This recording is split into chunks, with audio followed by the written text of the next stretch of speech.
to say. Yeah, I'll keep trying because like that will not be the last time that we throw out a bunch of bags of Devil's Barbecue. People are gonna be like, "Yo, they got irresistible."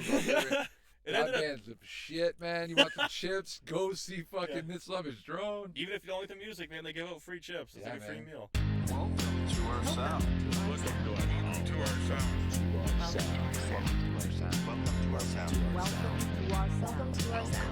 our sound. Yo, it is your boy dadbOdd, and welcome to our sound. Today's guest is Matt from This Love Is Drone. Thanks for coming out, Matt. Hell yeah, man. Thanks for having me. No problem, dude. Awesome. It's good to have you here, man. So, okay, you're This Love Is Drone. Tell me about this band, because when I saw you, it wasn't a band. It sounds like it's a band, but it's not. Well, it is a band, but it wasn't a band when I saw you. So tell me about this group. Yeah, that's right. It's a pretty long and crazy story, but yeah, we'll get into it right off the bat. I've been playing guitar for 2024, about 14 years now. I've always kind of wanted to be in a band, but it just never really worked out with timing, or everyone that I wanted to be in a band with was kind of already in their bands, and I kind of just felt like there wasn't really a place for me. So I would say like sometime around like 2014, I kind of gave up on it and just became like a bedroom guitarist. So I would just like learn tabs in my room and just like play for fun. Learn like Blink-182's entire discography and stuff like that. If Shane was our guitar player, loves Blink-182. Oh, does he? Oh, dude, if he was here, he'd be like, "Oh yeah, man, that's sweet." Yeah, so like I pretty much would just play for myself, just learn tabs and stuff, and I kind of figured like at the time I was like in my mid-20s, and I was like, it's too late. Like, I should have started playing earlier. Oh.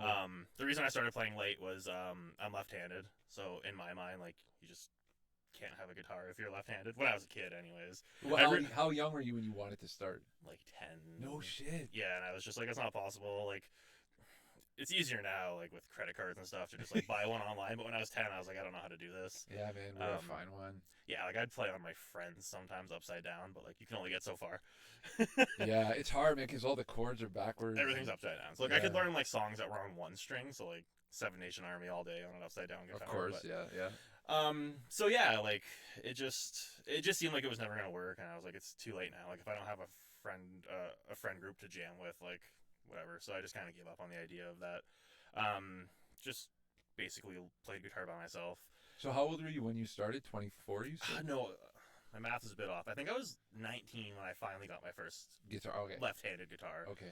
And I started playing like really late in the game, and at that point, everyone's pretty established. Like they're either in a band or they jam with this group, and I kind of came in late. So like the idea of me like knowing how to like jam within a group or like write original songs, like I wasn't quite there yet, but like I really wanted to be in a band. So it's like what I wanted and kind of my skills and where I was at like just didn't line up.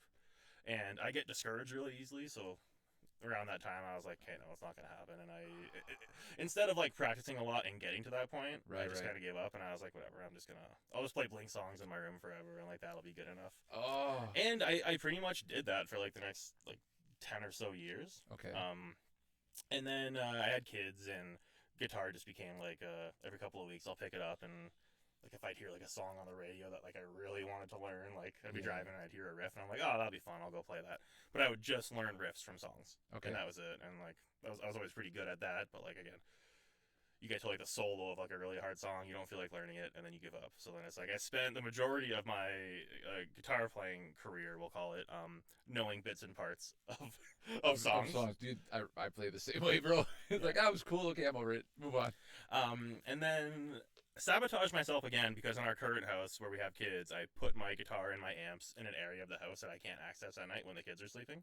I could, but it would wake them up, and then I'd have to bring the guitars upstairs. So I kept just like doing stuff like that to sabotage myself. Why, I don't know. Just like a subconscious? Yeah, it was just like, oh, I'm never gonna play guitar. And like I would say between 2018 and 2023, which is when I started having kids, so my kids are 5 and 2 now, I didn't play a whole lot. I'd play here and there and like have fun with it, but that was pretty much it. Right. But the fall that just passed around October, so October of 2023, I really got back into it. I don't know what it was, but I was like, there's no thing that clicked or something? No, I don't know what it was. I was just cool, like, though. I feel like playing a lot of guitar. Right. So I set myself up with a challenge of just going back and learning a Blink album from start to finish.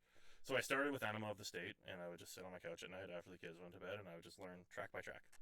And I got to like track 7. I got to Adam's song, and I couldn't find my capo, so you need a capo for that song. Okay, yeah. And so I kind of got over that idea, and then I started learning just some other stuff. But I noticed I was playing a lot more and like really into it. And I'm also super into drone metal these days. For those that don't know, drone metal is like basically unlistenable metal, where it's just basically droning out of chords. Like Yeah. it's just dudes tuned down to like drop C or full C, and you just hit a note, and like sometimes it's like an 8-minute song of the same note. It's just noise, isn't it? It's just noise, but it sounds cool to me. I'm saying that it's unlistenable because like you try to show it to like your friends or like some girls or whatever, and they're just like, this is horrible. Right. But I really liked it, and the main drone metal band that I like, they're called Sun.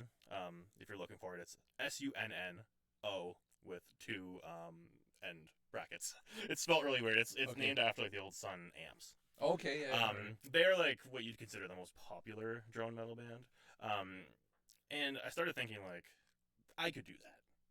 All right. Like, would people like it? I don't know, but like they release songs that like literally quite literally anyone can pick up a guitar and make that noise. Now they make it really cool. They do a lot of extra stuff, and like they're the pioneers of that genre. But it's like, if there's something I can do by myself with no friends, no drummers, Yeah. no bass players, no vocals, I can mess around in GarageBand and kind of make something of it. So Good for you, dude. once I realized I didn't want to learn Adam's song because I couldn't find my capo, I started messing around with the idea of drone metal. So I tuned down to, I think, C standard, which is like 2 full steps down from standard tuning, just so it sounded more sinister and heavy. Right. And I messed around and I wrote a song that I liked, but it was literally just 4 chords. But 4 chords, like super down tuned with a ton of distortion and fuzz. And I was like, oh, I like that. Like, that to me sounds like a Sun song. Like, if someone showed that to me and said, like, here's drone metal, I'd be like, oh, that sounds like drone metal. Okay, yeah. So, yeah, it fits in with the shit Yeah. that you're listening to. So I was like, okay. So I wrote a 2-minute song and I put some effects on it in GarageBand. I did like a synth keyboard and I just like went like 4 octaves down, so it just kind of sounded like a devil making noises over it. Yeah. So I recorded that in GarageBand. It was a 2-minute song, and I made a Bandcamp account. Okay. And I went into a band name generator just for fun. And I think it asks like, describe your music, like what genre is it, and a couple other things. And I forget what I put in. I must have put something about love. It must have asked something about that. Right. Because it gave me a bunch of names, and one of them was This Love Is Drone. And I was like, that's a pretty cool name for this like fake band that I'm making for myself. Yeah. So I went with This Love Is Drone. I uploaded the one song to Bandcamp, and I didn't have any album art. It was we had just gone to Wagon Wheel Ranch out in the valley, I think it is. Yeah. So there was a bunch of pictures of me and my family, and there was one picture I took a selfie with a sheep. And, like, that was my album art. Holy fuck. And I didn't tell anyone. I put a song on Bandcamp under This Love Is Drone. I called the song Grazing because it was a picture of me and a sheep like grazing. Right. And I showed it to like 1 or 2 of my friends. I showed it to my wife. I sent it to her one day. I said, hey, listen to the song just to see how long it would take her. And she's like, why is the picture of you? And then she listened to it. She's like, it's like that music you like. I'm like, yeah, it's me. And she's like, oh, cool. And then I showed. Sorry to interrupt. Was there vocals at this? No, point? it was just music. it was just guitar Okay. and like demonic noises in the background. Okay. And she's like, oh, cool. Like, that's the music you like. Cool that you did that. Like, are you gonna do anything with this? And I was like, no, I just did it for fun. And I sent it to my buddy, and he said the same thing. He's like, oh, that's pretty cool. Right. And that was legitimately like that was as far as I planned on having it go. So this was probably late October of last year, maybe November. Okay. And it just sat there, and like every once in a while, I would show it to a friend. I'd be Right. like, "Oh, look at this! Like drone metal." And then right around that time, so I'm gonna jump all over the place here, but I'll try and tie it in together with a neat timeline.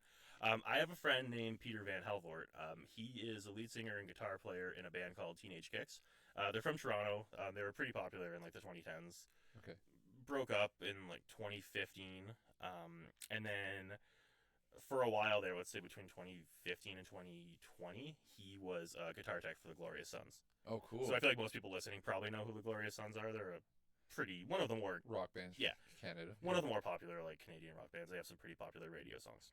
So he guitar teched for them for a couple of years, and while he was doing that, their bass player had to miss a couple of shows, so he filled in on bass. Wow. And that That's turned cool. into a permanent gig for him. No shit. So And- he's in Glorious Sons. So he's in Glorious Sons. So what happened was, so me and Peter have been in touch since like 2014. We just became friends from him playing in his band and meeting at shows, and we just he's one of those guys where like he was super grateful for all of his fans. Like if you buy a copy of his album like from their Bandcamp, he'd send you the album, and then like he'd write a letter. He'd be like, thank you so much for the support. Then like I'd reach back out to him. I'm like, that's really cool. So it's like we just became friends like that. That's cool, man. And anytime I'd go to one of his shows, he would just be like, don't pay for a ticket, I'll put you on the guest list. Oh, So So then, Man. probably like October, around the same time this is all happening, the Glorious Sons announced their like Canada-wide tour. They're playing at the Sudbury Arena. Okay. So I message him and I'm like, dude, you're playing at the Sudbury Arena. Like, I can't wait to see you. And he responds back. He's like, yeah, it's awesome. I can't wait. Don't buy tickets. Message me closer to the date, and I'll put you and he knows my wife as well. He's like, I'll put you and Stephanie on the guest list. Sweet. And I was like, okay, cool. I'll message you closer to the date. And like when you're in that position, you never like know when the right time to message is. You don't want to be annoying to the dude, so I just waited, and he messaged me before I messaged him, and he said, hey, I put you plus 3. I think he gave me 3 tickets, Oh, or wow. 4 tickets, including Yeah, myself. yeah. And I was like, sweet. Can't wait to see you when you're here. If you need any tips like what to do in the city, let me know. And he's like, I actually just found out, for whatever reason, our tour puts us in Sudbury for 4 days. We get there on Monday, but we don't play until Wednesday. Or Sunday. They get there Sunday, they don't play until Wednesday. Okay. And he's like, I'm toying with the idea of playing a solo acoustic show because like I'm there for 4 days, what else am I going to do? Right. And as I mentioned earlier, he originally was his own frontman. And I was like, sweet. And he's like, can you think you can help me book that? And internally, I'm like, no, I literally have no idea. Like, I haven't even been to a local show in like since before COVID. Right. Would not know where to start. So that's what I said internally. But I messaged him back and I said, absolutely, give me some time. Attaboy. That's what you gotta do. And within, I don't know how this happened. I mentioned it to my brother, I think, who's like the first person I mentioned it to. And he's like, oh, my friend Caitlin owns Nowhere Public House. Nice. And I was like, oh, can I have her number? So he gave me her number, and I messaged her. I was like, hey, I'm Matt, Billy's brother. He said you own Nowhere Public House. And she's like, yeah, what can I do for you? And I was like, I have this guy from the Glorious Sons. He wants to play an acoustic show, and here's the dates that he's here. And she's like, yeah, we'll make that happen. Tuesday, November 28th it was. Go. And then she's like, yeah, like, that's it. You guys can play. Sweet. Caitlin's awesome, man. Yeah, okay, yeah. Like, that was my first introduction to her. Oh, And she's fucking sweet. I said, dude. hey, this is my brother, and can we have your venue? And she's like, yeah, please. That's awesome. So then I literally got back to Peter within like 20 minutes. So to him, I'm probably looking like, I know what I'm doing. Yeah, but yeah. I'm sitting on my end being like, how did I just do that? Like, this is crazy. And it's a nice like intimate venue. Absolutely. Oh, it's that place. The food is delicious. Oh yeah, it's great. Um, It's yeah. all locally grown and everything. Yeah. Yeah, she was when we were there, she was telling us that like she's super proud of her own menu, and she's like, we make this back here. If you want anything, let me know. And I don't know, they were awesome. Oh yeah, they're cool, man. So I let Peter know. I'm like, hey, okay, you're booked here on this date. Like it's official. And he's like, okay, cool. Like now that it's set in stone, I'll get my ass in gear and I'll practice my own stuff. And then he's like, do you know anyone that can open for me? And again, I'm like, absolutely not. I said, I think I was a bit more transparent with that. I was like, I don't really know, but like I have time. I'll figure it out. Yeah, yeah. So I started thinking like, okay, like I don't even know who's in the local band circuit at this point. I've been pretty like out of it with just work and having kids. Yeah, for sure. And one of my friends, Maya, so I must have shown Maya the Bandcamp link at this point. So shout out to Maya White. She looks at me and she goes, why don't you do it? And I was like, I don't think you understand. The link that I put up, like that's not someone doing music. That is me playing 4 chords, tuned down, and I put garage band effects. But she's like, I don't see the difference. Like, why don't you do it? And 100% when she said that, I was like, that's insane. Like, I've been doing this at this point, literally maybe 2 days. Like, I'd been doing that. Like, it was just up there. I was like, no, like, I can't have a 2-minute song and Peter That's played. it. There's your show. I did my 2-minute song. Yeah. You're up. So, anyways, I was like, no. And then I started looking around for like who's local. I think I asked my brother. I was like, do you know anyone? And he's like, yeah, I'll get back to you. And then I just kept thinking about it. I was like, okay. So from the date that this conversation was happening, it was 10 days until that show. Okay. So whatever the backwards math is, it must have been like November 18th, something like that. I don't know. And I kept thinking about it, and I was like, no, I can't do that. I have a 2-minute song, and it's literally just the same 4 chords. I was like, I'm not doing it, and I've never performed live, and Right. it's not really a song. But I don't know if it was that day or the next day, I was like, I don't know. Now I'm kind of thinking about it. So I messaged Peter and I said, I'm having a hard time finding an opener. I said, but I do, my exact words were, I said, I do know this one clown though. And I sent him my Bandcamp link. I was But like, you didn't tell him it was you. no, I just said, I know this clown. And he listens, or he messages back. He's like, ha ha ha, is this you?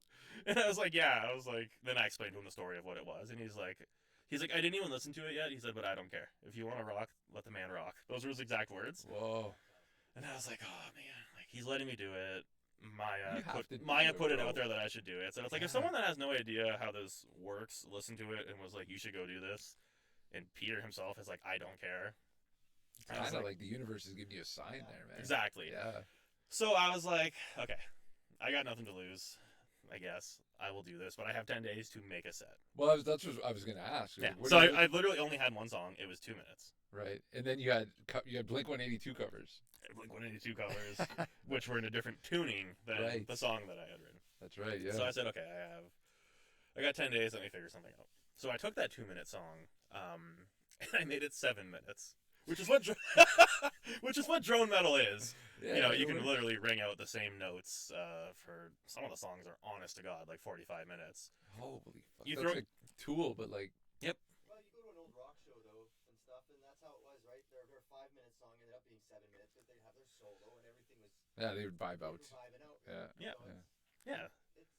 that's cool, man. Yeah, there's a way to make it work, but again, it has to be for that audience. When you go to a drone metal show, like specifically Sun, I have heard stories of like they start 45 minutes late because they want to fog the entire venue first.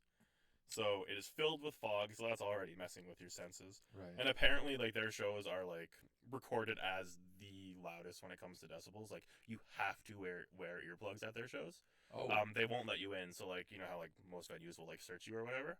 They make you wear earplugs. So No like if you don't shit. have any, like Sun is required to provide them for the venue, or the venue's required to provide it. Either way, and there's a decibel warning when you go in. Wow. So again, like it's like the setting. So you're going to the show where like you know they're not playing technical chords and there's no melodies or really any vocals, but like you're getting an experience. They're physically shaking your body, and apparently it's very common that people like throw up at their concerts because like it's so intense. Oh, the fucking low end though. If they're down drop C, Yeah, I think maybe even lower. dude. So like Frequency is pretty powerful. Oh yeah, dude. They moved the pyramid. They made the pyramids with that yeah, shit. yeah, like one of their logos or one of their like shirt logos. It's like Sun, and then underneath it says like, "Have you ever felt a frequency or tasted a frequency or something like that?" Wow. I won't get into it. Never mind. Yeah. It's for health. Like there's some. Oh, some frequencies Yeah, mess you some up. frequencies are really good and some are bad. Yeah. Yeah. Like some will make you go bald. Some Whatever that frequency is, it, I've been listening to it hit me, boys. Yeah. Um, behind the drums, Yeah. Um, Protect your quick hair. side note, but I don't know if you guys have ever seen or heard of the movie Irreversible by Gaspar Noé. No. The entire soundtrack is done by one of the guys from Daft Punk. I'm not sure which one, Okay. but goes kind of with what Joey was saying. It's done at whatever the frequency is. It's like a frequency that's known to cause nausea and vomiting. Oh. So if you watch the movie Irreversible, like, and you don't know that, you're watching the movie and like, so many people have probably watched it and been like, "Oh, I don't feel good." It's because the soundtrack is at that frequency that like I don't know if it It's probably to make you feel uneasy. it tells your brain Yeah, it tells your yeah. brain like you're not supposed to feel good. Right. Yeah. And what the movie's probably kind of weird. The eh? movie's super weird. Yeah. Yeah. Okay. That's interesting. That's art right there. Where they're like, VR and stuff like that Yeah. is like part of that too. yeah. It solely makes sound. It's interesting, man. Um. That's very interesting. Yeah. But yeah, Sweet. So you ended up opening? I ended up opening. So yeah, as I was saying, that music lends itself to like a certain crowd. So now I'm going to Nowhere Public House, where like people are going for a casual beer and like having a nice local hamburger and like some nacho dip, Yeah. and also going to see Peter. So like you might get some Glorious Sons fan crossover, or if someone knows Peter, like you know he plays very nice sounding music. He's Right. got a great voice. His songs aren't always like happy. Like some of them are like a little bit more downbeat as far as like the content of it. Right. But still, like it's very nice. Like A little bit more pleasing to the ear than absolutely, drone metal. exactly. And then I also think like people probably just go to Nowhere if there's live music, knowing like what to expect. So yeah, I practiced for the 10 days leading up. I turned that 2-minute song into like a 7-minute song. I wrote another song that like you can kind of call it drone metal. It was really more like doom metal, except it didn't have the rest of the instruments. Right. So it sounded very empty, but still I was like, hey, whatever. I got these 2 heavy songs. And then I was also messing around with a 3rd song, and I showed it to my wife, and she was like, turn off your pedal and play it again. And I did, and she's like, that sounds way better. And my first thought was like, nah, she doesn't know what she's talking about. Yeah. This is drone metal, like it's just gotta sound awful. Like, not awful, but you know what I mean. Yeah. And then she's like, no, like it sounds way better without it. And I was like, hey, you know what? Like if she's saying that, she is the general audience. So I rewrote this 3rd song completely clean. I took the same notes, but like I made it clean, and then I kind of built on it. And that was, in my opinion, like the worst of the 3 songs. I was like, but I'm just doing like a filler set at this point. Like this is just an experience. I get to go play a live show for the first time Right. with someone who is a friend, but also someone that I genuinely admire, and also he plays with the Glorious Sons. Cool experience. Absolutely. Like, whose first show is like that? Yeah, man, for sure. So yeah, I just practiced for 10 days. That's all I did. I would just practice. I'd get home, take care of the kids. Once they're in bed, I would just practice all night. Just practice the same set. Took a day or two off work, like just use vacation time to just like play it as loud as I could in my house. Like one day, I got my mom. She watches our kids. I got her to like take my son to her house during the day, so I could just go as loud as possible. Nice. My poor cat was there though. It's just, Oh yeah. I was just vibrating the house, practicing the set. And then yeah, we got to like the day of, and I was like, hey, like this is as good as it's gonna get. I'll go play it. Right. So somewhere during that though, I messaged Peter. Or no, what happened was, the Glorious Sons Instagram account shared the poster for the show, Ooh. and that's when it hit me. I was like, fuck. So I messaged Peter. I was like, are they gonna be there? Like, are the Glorious Sons gonna be at the show? And he's like, yeah, man, probably. Like, we have nothing to do in Sudbury, and they're gonna come support me. And I was oh like, my god, bro. That's I was so like, hey, cool. it's cool, but at the same time, I'm like, hey, like I'm taking it serious, but like I also understand how it looks. Like this guy's going up there with just a Gibson SG and just fucking playing chords as loud as he can at Nowhere Public House. So anyways, I had that in my head, like, okay, the Glorious Sons are gonna be here, but whatever. So the day arrives, I go pick up Peter at his hotel, and this already feels like so cool to me. Like he's like, go around the back of the hotel. The buses are there. I'm in bus B practicing. Just come grab me. Holy So I fuck, go. That's so cool. Yeah, I go. I grab Peter. He comes off the Glorious Sons tour bus and gets into my Jeep, and I'm like, "Hey, we're going to Nowhere for a sound check." So we go. We do a sound check, and like he's sound checking like one of his really awesome songs, and I'm just sitting there like I was just taking videos, just being a goof, and he was laughing, and I was just like taking selfies for Instagram. And then I go. I do my sound check, and it sounded cool. And I asked Caitlin, and again, a testament to how cool Caitlin is. I was like, "How loud can I go?" And she's like, "Just read the room." She said, "But like go as loud as you want. Just like Nice. if people seem uncomfortable with it," because I was like, "That's kind of like I need to just like." That's gonna be the thing. Is like Preface this, it yeah. a little first there. Yeah. And then she tells us, there was a birthday booked like before we booked you guys, and we didn't cancel them, and they like we warned them, but they didn't want to cancel. So I have that in the back of my head too. I was like, "Okay, Glorious Sons are coming at some point, and there's a birthday party here that like planned their birthday before knowing that like Peter Van Helvoort and This Love Is Joan are playing here." Yeah. So I invited literally like everyone that I know, like all my friends, all my family, people from work, and every single one of them showed up because I wanted to show Peter a good time too, right? Like, you know, you're gonna bring who you bring, but like I also want to bring a bunch of people to support. Absolutely. So we do our sound check, and then they have a green room there, which is awesome. Yeah. Like, they I do. really felt like I was like, hey, like You're a rock star, bro. Yeah, if this is what it's like when you play a show, this is awesome. And she's like, you know, there's a green room, go hang out in there. So That's me and awesome. Peter just kind of hung out in the green room for a few hours, and he was practicing like, you know, like he takes it very, very seriously. So he's like trying to get in the zone, and I'm just, I just have my SG unplugged, and I'm just playing it. And then yeah, it's time to go on. So I go on, but right before the show, we decided that to make my amp louder, we were gonna mic it up. Even though it's a small venue, we just wanted it as loud as possible. Right. So we mic'd it up, but they only had one mic there. Fuck yeah. So now I can't talk. So I'm at my first show, which I feel has like some explaining to do. Like, who am I and what am I doing here? But I don't have a microphone. Right. And where the stage was set up, the birthday party table was like directly in front of me, and it was like 15. Were you in front of the window or in the? In front of the window or right in front of that wall? I was right in the corner where like the two glass windows beat. Yeah, it's a And then bad there's, like- spot. I don't like that spot. Yeah, I think they've actually changed it because when I drive by now, it doesn't look like it's the same. Whenever we play there, we go to the wall. I find this sounds better. Yeah. But yeah. Anyway, sorry. Go No, ahead. no, it's Yeah. So yeah, I'm just like facing this birthday party, and like that's all I could see. And then all of my people and all of Peter's people, less the Glorious Sons, they're not here yet. Okay. So I'm like, sweet. But like the place is full. Like Nowhere Public House, it's not super big. I think 50 is the top. He said. I think Yeah. I think she once told me that comfortably 40, uncomfortably 70, but Oh. you could do it. Summertime, like. Oh, yeah. We've had some like it was packed. Yeah. The whole outside patio and like. We used to do open mics there every 2 weeks. Oh really? Yeah, we'd fill it, man. We'd fill it. We do it outside in the summer and in the winter. We'd be on that back wall, That's awesome. that like brown wall or whatever. And yeah, it's And a like cool you were venue. saying about like how goes to show how cool Caitlin is. Like us, we've read the room, man. We've had it loud. Yeah, man. There, like really loud and just sometimes really quiet nights. Yeah. That's awesome. Have you guys played there recently? I'd love to see you guys there. We haven't. It's been about a year, I think. But we would again. I forget when we played last, but Our it last was. open mics when we ended. So beginning of last summer. This time last year is probably when we had it. Like August something. Yeah, we had our last Our one there. open mic. Oh, August 15th. It was August 15th. Oh, there you go. It'd be Yeah. awesome if you guys did that again. I'd love to show up and maybe participate too. Yeah, man, we'll get some drones and just let us drone battle, man. Yeah. So, okay, you played. You ended up. So yeah, I take the stage, but or No whatever mic. you want to call it, no mic. Yeah. So and again, there's this birthday party of these women. Shout out to Emily if you're listening. It was her birthday. I met her afterwards. And, Oh, Emily from the Cloves. no, I don't. I think she's like a esthetician. Oh, okay. I asked her. Somehow I ended up learning that about her because Okay. I felt bad. I was like, we're kind of like ruining your birthday, so like I introduced myself. Oh my God, no! You probably made her birthday awesome. So what I did Yeah, to kind man. of build rapport at the very beginning, as I was like with no mic, I was like, it's Emily's birthday, let's do a happy birthday, so I can like kind of win her over. But I didn't have a mic, so I had to like yell. But again, they're all right in front of me. All of my friends and family are all the way like down the bar. Right. So it's like people showed up and I couldn't even see them. Like not that it's a big place, but like there was just people everywhere. Yeah.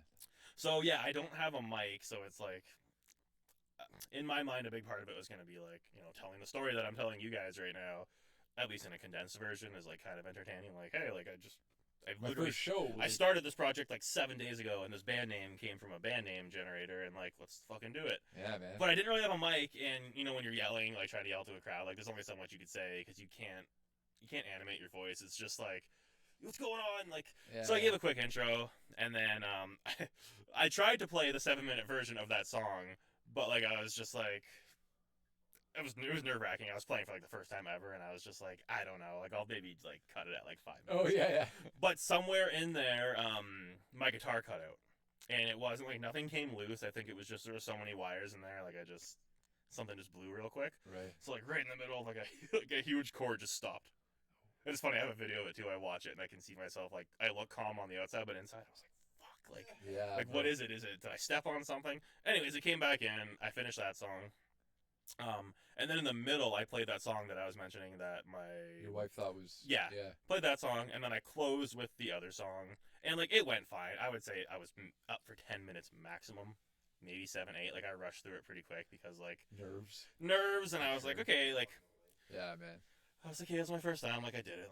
Let me get out of here, and like it just felt awkward. Not the setting, like Nowhere Public House is awesome, and I'm playing there again on June 8th. But by the time this comes out, it'll already happen. Oh, so yeah, that's hopefully right. it was a good show. It was, man. It was awesome. You killed it. Oh fuck yeah! Thanks, dadbOdd from the future. Yeah, yeah.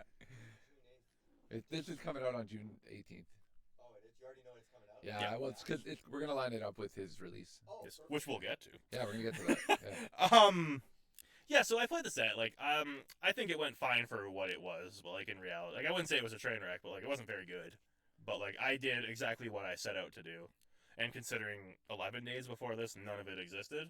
Yeah, dude. I was like, it worked. Like Something I did to be it. proud of, bro. Yeah, like, and I was definitely proud of it. And I think going into it, I was like, okay, how this goes tonight depends on, or will dictate like whether or not I continue. Right.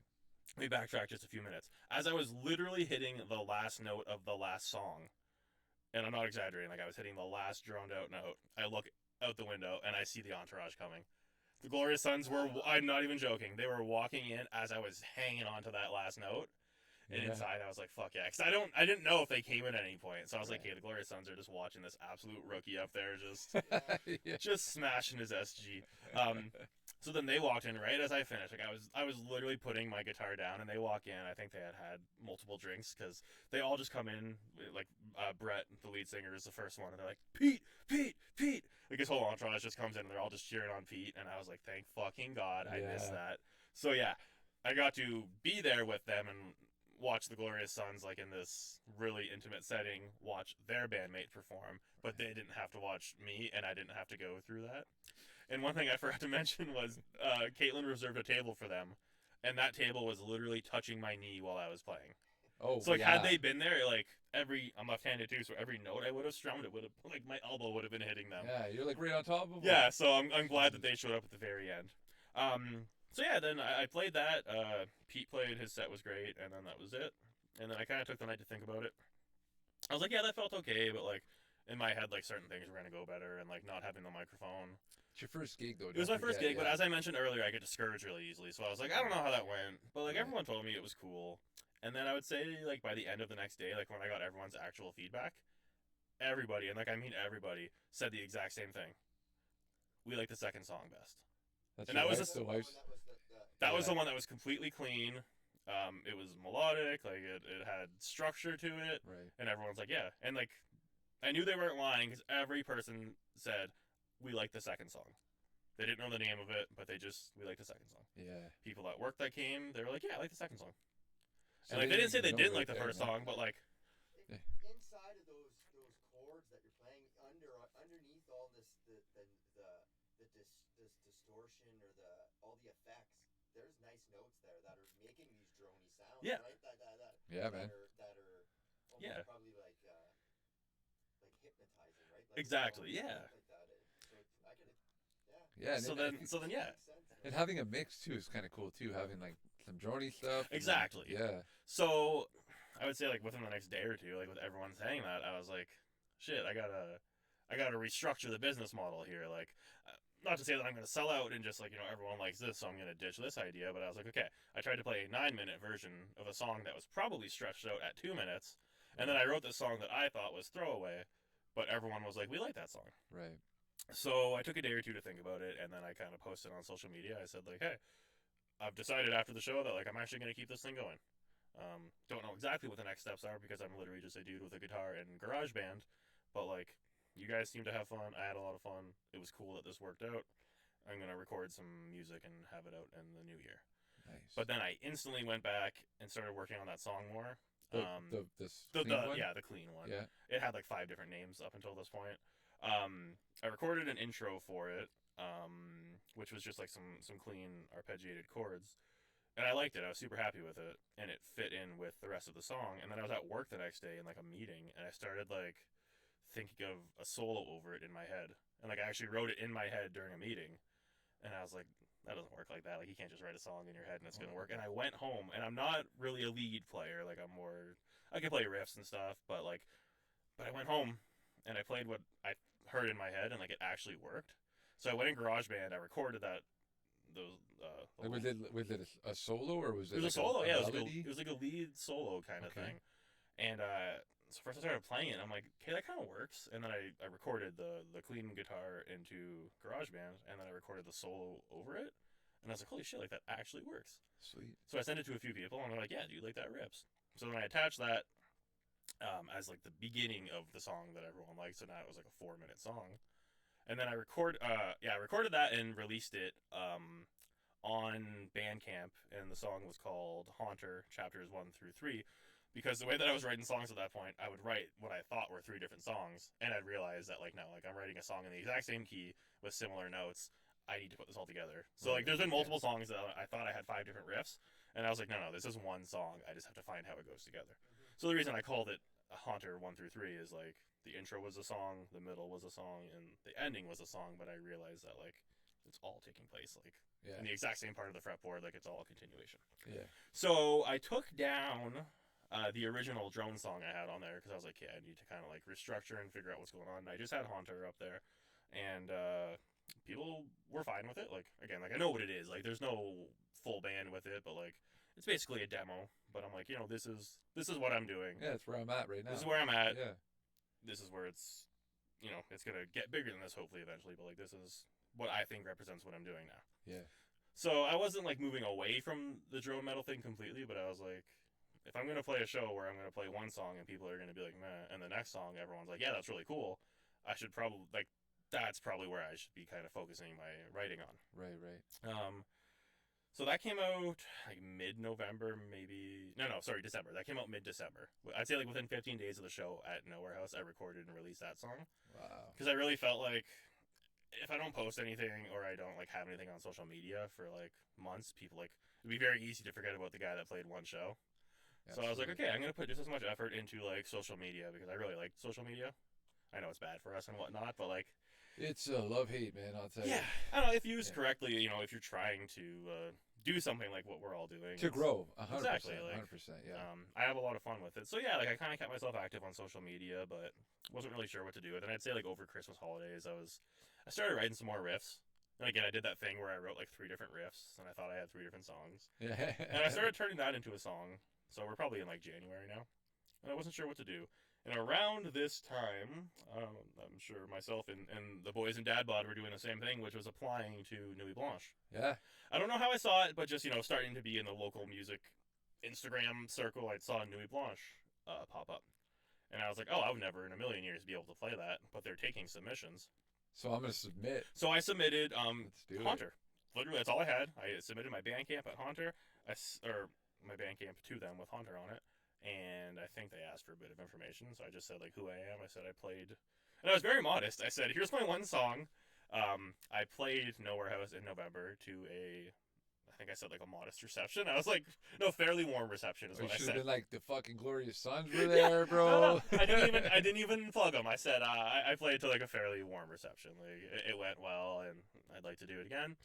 And I would say that probably sat for like a month. And in my head, I was like, yeah, that's not happening. But hey, I tried. So I'm just gonna kind of keep Plugging away. yeah, I'll write some songs slowly, whatever. I think I maybe had one full song at that point, and then like I was starting on some riffs. And then I get an email from Nuit Blanche. But what happened was I applied through their website, but then they had also posted on Instagram saying like apply to this email address. So I had done both. I had done like the formal application through the website, but then I also did whatever they said on their story.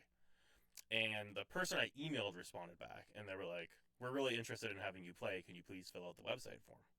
And that's when I started panicking because I was like, "No, I did." I was like, "But now my stuff's gonna get messed up, and like someone there likes me, but it's not gonna work." Right. So at that point, I'm panicking. I'm like, "What do I do?" So I responded back, and I was like, "I did." And then she was like, "Okay, we'll see it then." So now at this point, like this is the only thing that I have going for me as far as like an opportunity. You know what I mean? Right. Yeah. So I just kept writing and working on my stuff, and then in the meantime, I'm waiting for Nuit Blanche, and it's probably maybe late January, February at this point. And they respond back again, being like, "We want to work with you. Congratulations, You're in. You're in. But like you have to wait until like a certain date for the official. Like they have things on their end where it's like they can't. They must have like a deadline on the website that was like, let's say like February 28th or whatever. So it's like they can't actually tell you you're booked until that day. Oh, I see. Okay. But yeah. they were like, we like you a lot. But to me, I was like expecting the worst. I was like, no, they're gonna come back at the last minute and say like, no, you can't do it. Right. But anyways, I just pretended I was anyways, and started putting the rest of those songs together. And it's a lot easier to complete like full songs or a release when you don't have like a whole band and mixing and mastering. So I did it my way. I pumped out 8 songs in that time as I was waiting for like the official announcement. Right. Made what I considered an album. Would you say that having shows was motivating you to write more? Absolutely. So like in the case of the 2 shows that I've played so far, I didn't necessarily have the material at the time that the show was booked. Right. So you're like, okay, I got work to do here. So like I've been putting myself in this insane situation where it's like, hey, book a show, have a portion of the material ready, but then like force yourself and challenge yourself to like come up with material to then play a live set. It lights a fire, man. Yeah, and it's crazy because it's like you put yourself in a situation where it's like, hey, either you're gonna back out of the show, but in order to make sure I don't do that, I like advertise it. I'm like, I'm playing this show. So like, when they officially said like, hey, you're in, I probably had like 3 songs done, and I was like, okay, cool, but like, I'm just gonna. And you did 10. I did like 10 songs. Yeah. So and you had a guy's. Do you have a band now? Because you had a guy talk. It was spoken word poetry. But it was fucking awesome. It was so rad, man. So what happened was probably before they accepted me, or around the time they were accepting me, I had a couple songs done, and as we're noticing a pattern here with This Love Is Drone. I was like, hey, I can just like ask my friend to say crazy things over my songs. So my friend Kyle Dubois, he is not a musician in any way. In fact, he prides himself on not understanding music or how it works. But he is a legendary DM, so a dungeon master when it comes to tabletop game Dungeons and Dragons. Okay. And he has DM'd for a group for I don't even know how long, like probably over a decade. Like they do the sessions that last like years. So this guy can do voices and characters, and like we'll just be hanging out and he'll just like pull out a voice. And that's where this came to mind. I was like, Kyle can do a bunch of crazy voices. So I started writing like short horror stories over the songs. You wrote this. I would write them, and I would just message Kyle, and I would say, hey, say this. And then I would give him direction. I'd say like, hey, you're a scared nun. None is being possessed. Say these things. Yeah. And he would record it. I still don't even know what he records it on. Something in his house. And then he sends it to me over Google Drive. And he hasn't heard the songs. I just edit it over the songs. Beautiful. Yeah, and then I sent it to him. We did that for 3 different songs. 2 of them were like a continuous story. It's the first and second song on my LP that's on Spotify called Agnes. So that story is about like a possessed nun, but it's a nun that wants to be possessed, and the priest doesn't want it to happen, and he plays the priest in the first song, but then in the second song, it's a completely different genre. It's like a western. So is he narrating some sort of story? He's basically narrating the story. He's Okay. telling you what's happening. He's more narrating in the second song, and in the first song, he's actually like actively playing the role of the priest. Okay. And then yeah, I just wrote a few other songs that didn't have to do with that. I put Haunter on there, and that song that was originally a 2-minute song that I stretched into a 7-minute song, I made like a pretty clean 3-minute version that I liked, and I made it a bit more digestible for everyone. Okay. Yeah. And I've kept that song because like that song is important to me. Right. Yeah, Yeah. that's what started it all. So I've renamed it Circles. It was originally Crop Circles because I was watching a lot of M. Night Shyamalan, and I was watching his movie Signs. That's a great movie. So it was called Crop Fantastic. Circles, and then I changed it just to Circles. But hopefully people don't think it's a Post Malone cover. Oh, that's I like right. Post Malone, but I don't want it to be confused. Yeah. So yeah, I finished that, and again, because I don't have like any mixing or mastering at that point, it's like if I finish an album, I can literally put it on the internet that day. So you don't. So it's just lightly mixed. Yes, like like up until Agnes, which is like the full album that I have on Spotify. There's no mixing. I did it in GarageBand. Okay. It's 1 to 2 guitars at most, synth, and then sometimes Kyle's vocals, and that's it. No drums. No drums. Oh boy. Okay. Yeah, literally just guitar. So I released that March 1st. So I actually got it out 2 weeks before Nuit Blanche. Oh, nice. Because Yeah, Nuit okay. Blanche was I forget the date. I When should was know. that? I think it was March 17th. Yeah. It was around like March 16th, 17th. I should know because I put out a poster every day. 17th sounds right. 17th sounds right. Did you guys get paid for that? We can talk about that after. We'll talk about that off mic. Yeah. No. I got paid in the sense that I'm sitting here with you guys. There we made connections. I would not be here if it wasn't for Nuit Blanche. That's true. So That's true. It brought us together, which is really cool. It was like, I'm not gonna lie, it was fun. it was super fun. It was so cool, I man. have all kinds of stories from there when we get to that point. But yeah, so I released that 2 weeks and a day before Nuit Blanche, and me and Kyle would just practice at his house. I would just bring my guitar there, and he would just. So is he in the band at this point? So Kyle has committed to being a casual member Of this love is This Strong. Love Is Drone. So when I had asked him, he was like, "Listen, man, I have a lot of other commitments, but I will do anything you need ever." So in other words, yes, like Kyle is a member of This Love Is Drone, but if I don't need him and I'm not doing anything, he's not actively working on the band. I see. Like I write the songs, and like I tell him what's going on. So like June 8th, he's playing the songs with me at Nowhere. So I just messaged him. I'm like, "Hey, we're playing on June 8th. We're gonna meet up for 1 or 2 days a week for 3 weeks leading up to it. Just to get ready. We'll go through the songs, and then I want to try to make it out to that. I want to try. Yeah, I hope you guys can come. Yeah. But yeah, so like when when I start doing the new album, actually we'll get to how the music's being recorded now shortly, but it's gonna be different. But same idea. I'll message Kyle and I'll be like, "Hey, here's what we got." So it's just the two of you right now. At this point in the story, Okay. but not where we're at now. Okay, So okay. Things get Shit's moving fast for you, bro. shit's moving really fast. Yeah. So yeah, at this point we're in March, and I just started late November. But yeah, so then leading up to the show, lots of preparation. I'm starting to get actually scared at this point because like Nowhere happened so quick, I didn't have a lot of time to think about it. But Nuit Blanche, like there was like months of maybe leading up to it, and then probably like a month or 3 weeks of like this is actually happening. And it's big. It's big. So I started Yeah. to get intimidated around the time that. So when they accept me, I'm stoked. When they start announcing other bands and like actually doing advertising, I was like, "Fuck!" I'm playing at like a real, I don't know what you'd call it, event, festival, evening. I think it's a big thing. It is. Yeah, it is. I'm seeing everything that's going on. They're announcing all these bands that look like legitimate bands. So dadbOdd was on there. I look up their stuff. I'm like, holy shit! Like these guys have like fucking a YouTube channel, and they make Thank you. content, and they have like really insane songs. They had Soft Tub there, which I had known Soft Tub just from They did a the great job. music scene. Soft Tub rules. Yeah. Jesse was there. Chanel Albert. Yeah, so Jesse Brunette we'll get to, but that was a big saving grace as far as like me feeling comfortable about the whole thing. Nice. Yeah, there was Chanel. There was Who else played? Mistaken for Wayne. He's blowing up pretty big right now. He's like it's a kind of folky country, but he played. I think he played downstairs Okay, underneath yeah. us. But yeah, he rules too. But I'm seeing all this and I'm like, fuck, like these are like legit bands, and like I mean they chose me, so it's like against like someone completely outside of my circle now. Like it wasn't my friend Peter who was like fuck whatever.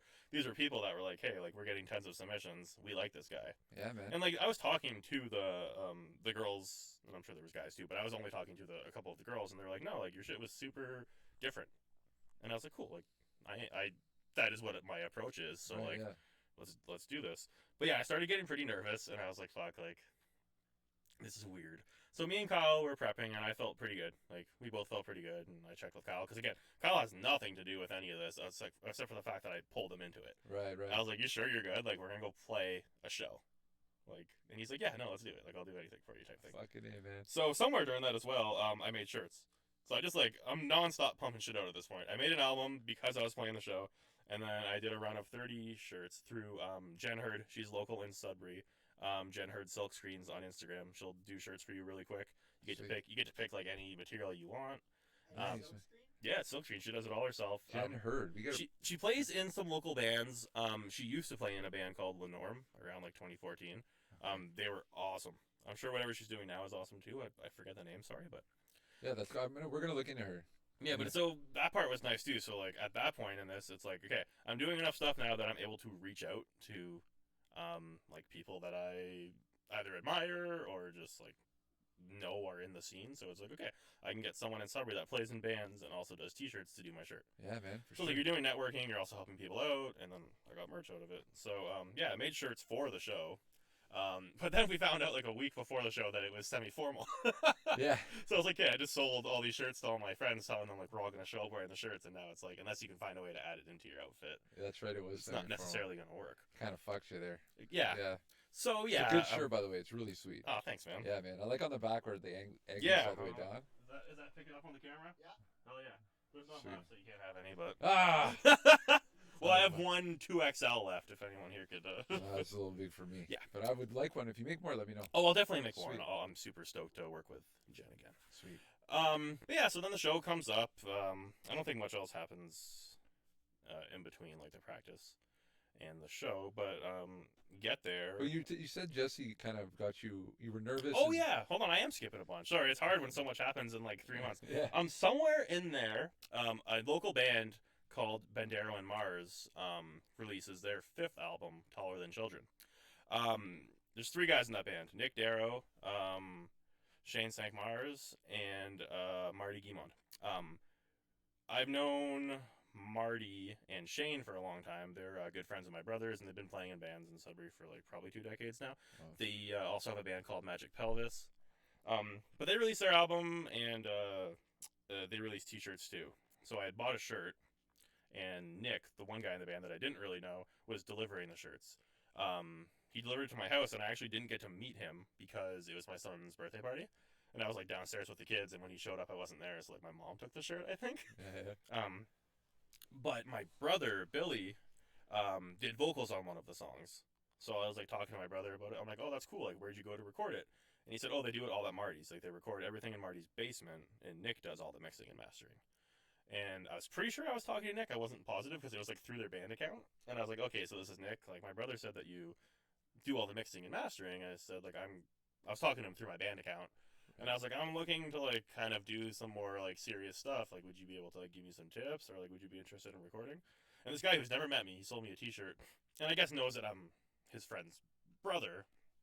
He's like, yeah, man, I'd be happy to help. Just let me know. And I think I made it clear. No, I did make it clear. I was like, I'll obviously pay you. Like, anytime I'm asking someone that I don't know for something, I'm like, hey, man, like, I'm really trying to learn things late in my, not late in my life, but you know what I mean. Like, I'm Yeah. getting into this late. Right. I'm looking for help. Would you be willing to help? And he's like, yeah, I'll do it for sure. I let that sit for a while, so that just kind of stayed stagnant for a bit. Played the show, but they started, I think, releasing the set times for the show. And at the very least, they started listing the bands that were playing, and Jesse was one of them. And I think I've basically like followed everyone that's playing just to be like, okay, like, you know, like, we're a community. I'd like to get in contact with some of these people. And they definitely announced later on, anyways, that me and Jesse were like back to back. Right. So I had messaged her, and Jesse is she describes her music as sad Sad girl girl songs. Absolutely. Again, very folky and acoustic and really good. nothing like what I'm doing, but we started chatting, and I just basically said like, hey, like I've never played a show before, and we're going back to back, so I kind of feel comfortable about that. Knowing that like we can communicate beforehand, so we just kind of became friends, like talking through that, and then I was unsure like how sound check was gonna work because again, I like other than Nowhere House, I'd never played anywhere, and this seemed much more legit. Like there's a PA system. Yeah. Sorry, not that Nowhere House isn't legit, but like there's a PA system. There was like No, it's a different vibe completely too. I mean, Nowhere Public House is like a small little venue, whereas this is like a full out hundreds of people coming through. Yeah. With 2 stages. Like, 2 stages. It was terrifying. but no fucking sound guy, Yes. which was So. yeah. So yeah, man. me and Jesse were talking, and we basically just had a plan of like she was gonna help me just with anything I needed help with. 'Cause me and Kyle are going in this together, like having no idea what's going Right. Yeah. on. And it started becoming obvious a little bit closer that yeah, like there was issues with the sound guy. And no shade to Nuit Blanche, you guys have done a lot for Oh just my my God. confidence. Yeah. You guys rule. But there was, I think, a lot of stuff going on out of their control, and there wasn't going to be a sound guy, and I think I found that out like the day of. And I was like, I don't know what the fuck. Yeah. Like, I'll just wing it, I guess. But then Jesse's like, I'll help you, and I think dadbOdd will help you. Yeah, dadbOdd will come through. I like doing sound. We love it. Like, And I was we like- don't like doing our own. Yeah. But And I was like, okay, so we get there, and they'd also only allotted, and again, out of their control, I'm sure, but like 5-10 minutes for sound check. And I was like, fuck, it's going to take me like 5 minutes to plug my guitar in, man. I'm slow. But Jessie graciously kind of gave us some of her sound check time and helped out a lot with me and Kyle. But then while that's happening, all the other bands are showing up and dropping off their gear, and that's when I started to get intimidated. right. Because like I'm there, like very like I'm anxious, and I'm like, but also really cool. I'm like, this is cool. Yeah, man. But like the other bands start wheeling all their gear in, and I'm there with like 1 amp, 1 guitar, and Kyle. Yeah. Um, I got my DM here. yeah, My Dragon Master and my amp. yeah, I got my DM. Where do we set up, man? Yeah. So she helped us with sound check, and we got like the A-OK. I don't know that you were there yet. I think We showed up a little later. you guys and started like coming in while that was happening. I had to but- go pick up a mixer because the mixer wasn't big enough. I love Nuit Blanche too, but man, it was too bad. We didn't quite know what we were getting into, Yeah. which is important for a band to understand. Like, especially for a guy like you who's new to it, it's like I need a little bit of frame of reference here as to what I'm Yeah. walking into. Yeah, it's like so. I definitely went into it thinking that like, and this is maybe naive of me, but I thought I was gonna show up and someone was gonna be like, "Here's what you got to do." Like Right. I went with my material prepared, but I thought someone was gonna be like, "Stand here. Okay, you sound good. Kyle needs to do this." But luckily, like Jessie helped us as much as she possibly could. Like she became like a mixer on the spot, Yeah, she did a and good then job. she kind of assured like, later tonight, dadbOdd will be here and they'll hook you up. And the story is true to how I'm verbalizing it. We weren't using names. It was just like dadbOdd is gonna help you. Really? Yeah, and I had not met dadbOdd yet, so like I don't know Who what the to expect. fuck I'm like, is I'm this like, man? it's. I mean, I had seen pictures on social media, but in my head, I'm like, is some dude with a dadbOdd just gonna show up? And Damn for right. those watching the video, it's very surprising when you see the dudes from dadbOdd because none of them have a dadbOdd. They're all. Well, we should probably take our shirts off and then you. Let's. They're pretty jacked. Look, every guy from dadbOdd looks like he could wrestle a bear on his own in a different way. I follow the guys on social media. I think Eric takes like an ice bath every morning. Maybe a koala bear. Koala bear. None of them have dadbOdds. I have more of a dadbOdd than the dudes from dadbOdd, but it is a cool name nonetheless. Thank you, man. Thank Because you have so many kids. Well, you're a bass player anyway. you. Yeah, he's got fucking 4 kids. Oh, that's nice. Oh yeah. Love you, Newman. Yep. Shout out to kids, man. I have 2 with a 3rd coming. Oh, so, congrats, so my, bro. yeah, thanks, man. Yeah, so my dadbOdd is like I'm certified. It's all good. There you go. Yeah. I'm allowed to have it. But yeah, so then when it comes time to actually play, that's when I started getting a little more nervous because like people were starting to kind of like pile in the building. Like, there was a shit ton of people. Jesse Yeah, man. played. It was awesome. And then it was my time to play. And even though I'd only played once at this point, I have like a big thing with like washing my hands and peeing. I have to like whatever I'm doing. Like if I'm going to the movies, it's like even if I peed like 10 minutes ago, I have this routine and this like ritual where it's like I have to have an empty bladder and clean hands before I enjoy something. Oh my god. So I don't know if you guys remember the layout of the bathrooms, but it was a little bit down the like. and it was like tucked in behind the elevator. it was tucked and behind the weird. elevators, and there was 2 of them, like Yeah. side by side.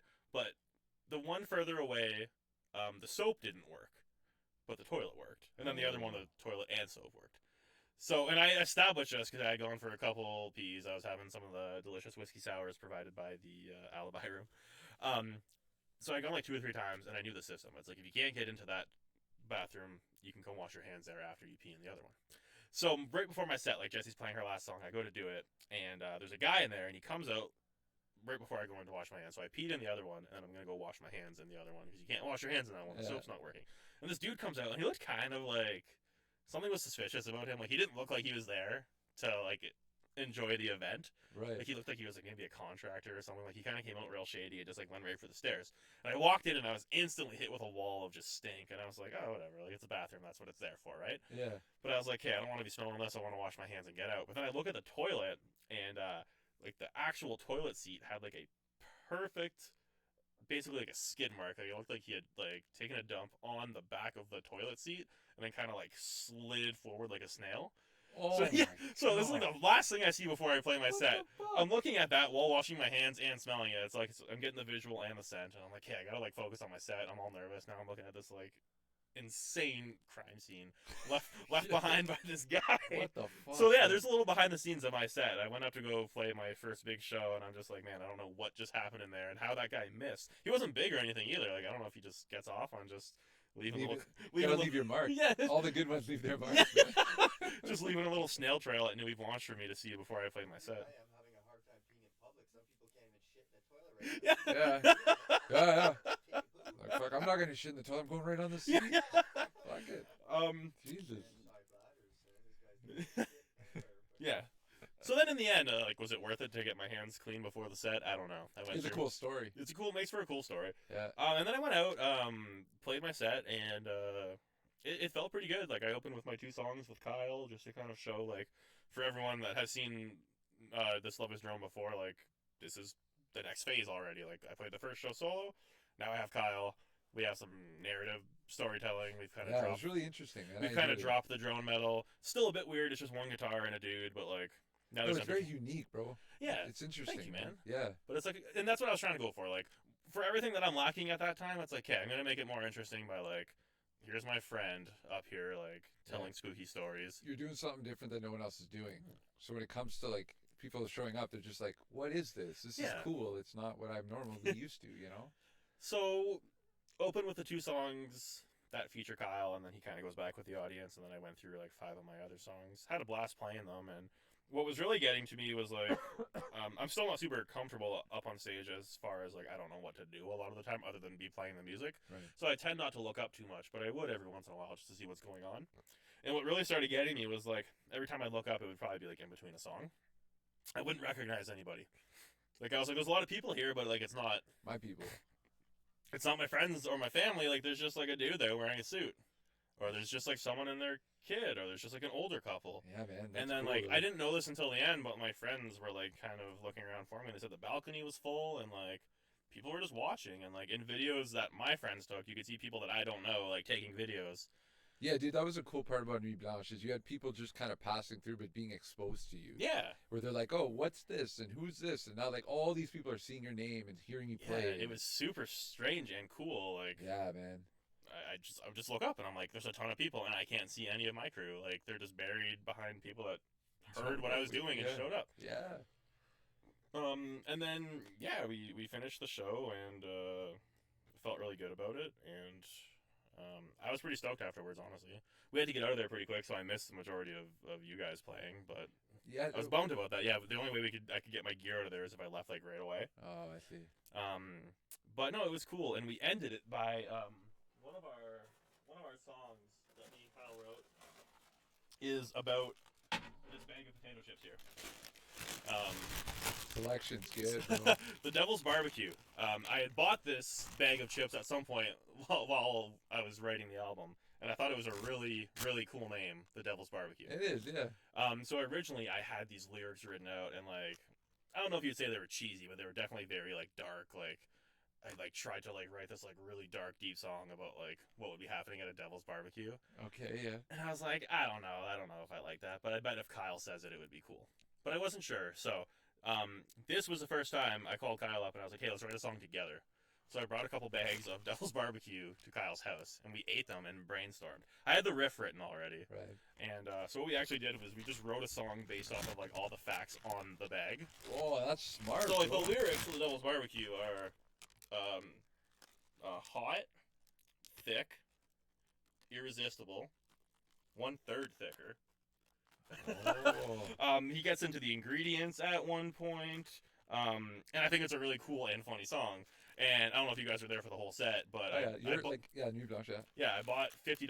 I cleared out all the food basics in Sudbury because these chips. Again, one of the lyrics is $1.77. That's how cheap these. That's how affordable these are. So I went out. I cleared out every food basics, and again, so like what we're lacking in, which is like a full band, I try to make up for like an entertainment value. Yeah, man. And Kyle, during like the chorus of the song, was just whipping out bags of Devil's Barbecue, and we have videos like people just getting smoked with it, like someone just gets smoked in the chest. Oh, And I what? did clear it with Nuit Blanche first. I said, "Is it okay if we throw chips at people?" So yeah, we threw out like 20 or 30 bags of Devil's Whoa, Barbecue. dude, that's sweet, man. And it's just something like I don't know. It's something fun, dude. Spreads word of mouth, right? Like Yeah, I saw man. this really weird band. They started singing about chips and throwing them at people. And when I Yeah, went man. back the next day, because I couldn't bring I think my amp home that night, there was just bags like scattered all over the Empty building. bags, yeah, of course. it was hilarious. Yeah, those are irresistibles. Those are good. I Yeah. thought selection, but irresistibles are good. Yeah, Irresistibles rip. I tried to talk to their marketing department to get like a little partnership going on, Oh, but no shit. I kept getting like, call this number, and if you want to talk to a manager, I was like, no, I'm not complaining. I'm Yeah. writing songs about you guys and clearing out all your stores. So they didn't want to. They didn't want to. I don't think they understood what I was saying. Because like I'm messaging all the social medias and all the customer services, being like, I'm in a band and I wrote a song about your chips. I'm not asking for anything. I've already bought them all. I just like, can you like feature me on social media or like something funny, like send me merch? And they kept just being like, if you have a concern, call this number. It's like I don't think they were reading what I was saying. Yeah. they're I'll just keep like, trying because like that will not be the last time that we throw out a bunch of bags of Devil's Barbecue. People are gonna be like, "Yo, they got irresistibles out there." It That ended up, band's the shit, man. You want some chips? Go see fucking This Love Is Drone. even if you don't like the music, man, they give out free chips. It's Yeah, like a free man. meal. Devil's Barbecue. And that ended up being a lot of people's favorite song. Like when I released the album, everyone's like, "Yeah, Devil's Barbecue." Like a few lines in, that's our favorite song. You Sweet, guys are man. singing about chips. That's awesome. So yeah, that was Nuit Blanche, and that was awesome. Made a lot of connections. You guys came out and actually helped us with our sound check, which was awesome. Yeah, dude, we love that kind of shit, man. It was fun to just hear you do your thing, and Yeah. your whole crew was there, man. It was a cool vibe. Yeah, and Yeah. I feel really lucky that like when I do this, yeah, like everyone comes out. Like, you know, That's great, man. my wife's obviously always super supportive. A lot of her friends will come, and my friends, and like I'll just tell people at work. I'll be like, "Hey, I'm in like." Where do you work? It's a place called the Independent Center and Network. Shout out, non-for-profit, local healthcare agency. Oh, cool. Yeah, I just tell the people at work like, "Hey, like I'm in I'm a doing band," this thing. Come out. and some of them show up, some of them don't, and Sweet. it's just cool. And then they're like, "Man, that's weirder than we thought." He like sings Yeah, songs yeah. about potato chips and That's not weird, bro. That's creative, man. That's fucking creative, bro. I love it. Yeah. So you did this show, and now you're picking up more members here. You're like, Yeah. let's grow this. So I was just gonna make a comment how I'm still answering the first question. Oh, fuck, It was the okay. longest answer, but it's like I said at the beginning, it's a long story, but a cool one. So yeah, that show happens. I feel really good about it. And I know like this stuff's maybe not so important to everyone else, but like it really did help with kind of social media. Like everyone that was involved in Nuit Blanche started following me, and like people that saw me there would follow me, and then I made friends with Jesse. I made friends with you guys. That's how it's done, man. Made friends with vendors there. Like my my wife bought this like handmade thing from I think it's called Wild Soul, and the lady that owns it, her name is Victoria. But like she was super nice, and like I met her, and then like we follow each other, and like we interact here and there. And it's like just making connections with local people, and then it's like maybe I can find ways to work with them later. Yeah, collabing, man. That's what happened with us too, right? We got The pole Yeah. dancer girl. Yeah, Caitlin. Yeah, I wouldn't. If I get back to Nuit Blanche next year, I'm hoping that she can perform while I'm performing as I well. hope you take 'Cause she our bro- idea. Yeah, go. Yeah, We're you gonna guys. do it too, but you get in there too for sure. Oh, fine. I'll get someone to just like eat chips the whole time I'm playing. Oh, or that's not something. bad. That's not bad. But yeah, no, that was really cool. I was I closed out what was considered like general entertainment, and then you guys started the adult entertainment. So she was only allowed on when you guys started playing. Oh, I see. Even though Okay. we played the same stage, there was like a cutoff of like you guys began the adult only entertainment I see. because there was kids Okay. there before, so like kids couldn't be there while she Sure. wasn't nude, but like she was wearing like a skin tight bodysuit, like doing pole dancing through the circle. It was super cool. It was so cool. It's classy. She's classy. Super man. classy. Yeah, man. I actually reached out to her, and I didn't realize this was before you guys had announced the partnership. But I was like, hey, you performed after me. If I go back next year, I would love to have you there while I'm doing it. It's just like the more stuff going on, just It's The more you're stimulation. assaulting everyone's senses, it's Yeah, like, bro, absolutely, man, and it gives them a different kind of show. Like everyone's used to like the four members playing music. Yeah. That's fun and cool, but bring an X factor, bring something Yeah. different, you know? and that's kind of, I don't even have the 4 members, but I have 1.5 members. But yeah, that is what I've been going for. Is like, what can someone take away after they see this Love Is Drone? Like, Yeah, man, that dude's super weird, but like, he threw chips at us, or like, it's an experience. it's an experience. Yeah, man. So that ends. Lots of friendships are made, and me and Jesse, as I mentioned, have been talking a lot, and we're 2 completely different artists, 2 different genres of music. But I said we should play a show together, because at this point, she's really the only like connection that I've made as far as like we talk pretty frequently, and like she was super supportive of me, and like every time I told her I had doubts, I was like, "You're gonna play before me." For whatever reason, like in the lineup, I was closing that part of the night. I was like, "You should be closing," and she's like, "No, like you're gonna do your I thing." think it was a good transition. Yeah. I think if it would have been you, then her, then us, I feel like that wouldn't have worked well. But her, Jesse's a good opener because she warms the crowd up for you. So good, like. And her style's so chill, where she's not going to overwhelm anybody. She's just going to Yeah. invite people in, man. It's great. No, like she gives off like pure professional performer vibes. Yeah, like man. her storytelling, her song playing, Hilarious. her cadence, she's awesome. Yeah. So yeah, like Jesse, like not only are we Shout out to Jesse Brunette. Jesse Brunette, you're the best. Yeah. Not only are we good friends now, but just like we're musical partners in the sense of like I was like, hey, let's play a show together. But to make it even crazier, I'm gonna play acoustic. So, and again, that's very important for me to establish that like every time you see this Love Is Drone, I'm probably gonna do something completely different. So on June 8th, me and Jesse are playing Nowhere Public House. No, you did play. Sorry, it already happened. It was, And you it fucking was killed fucking it. dope. You killed it, I bro. killed it. People loved it. I got signed to Yeah. Universal Records, if that's even a thing.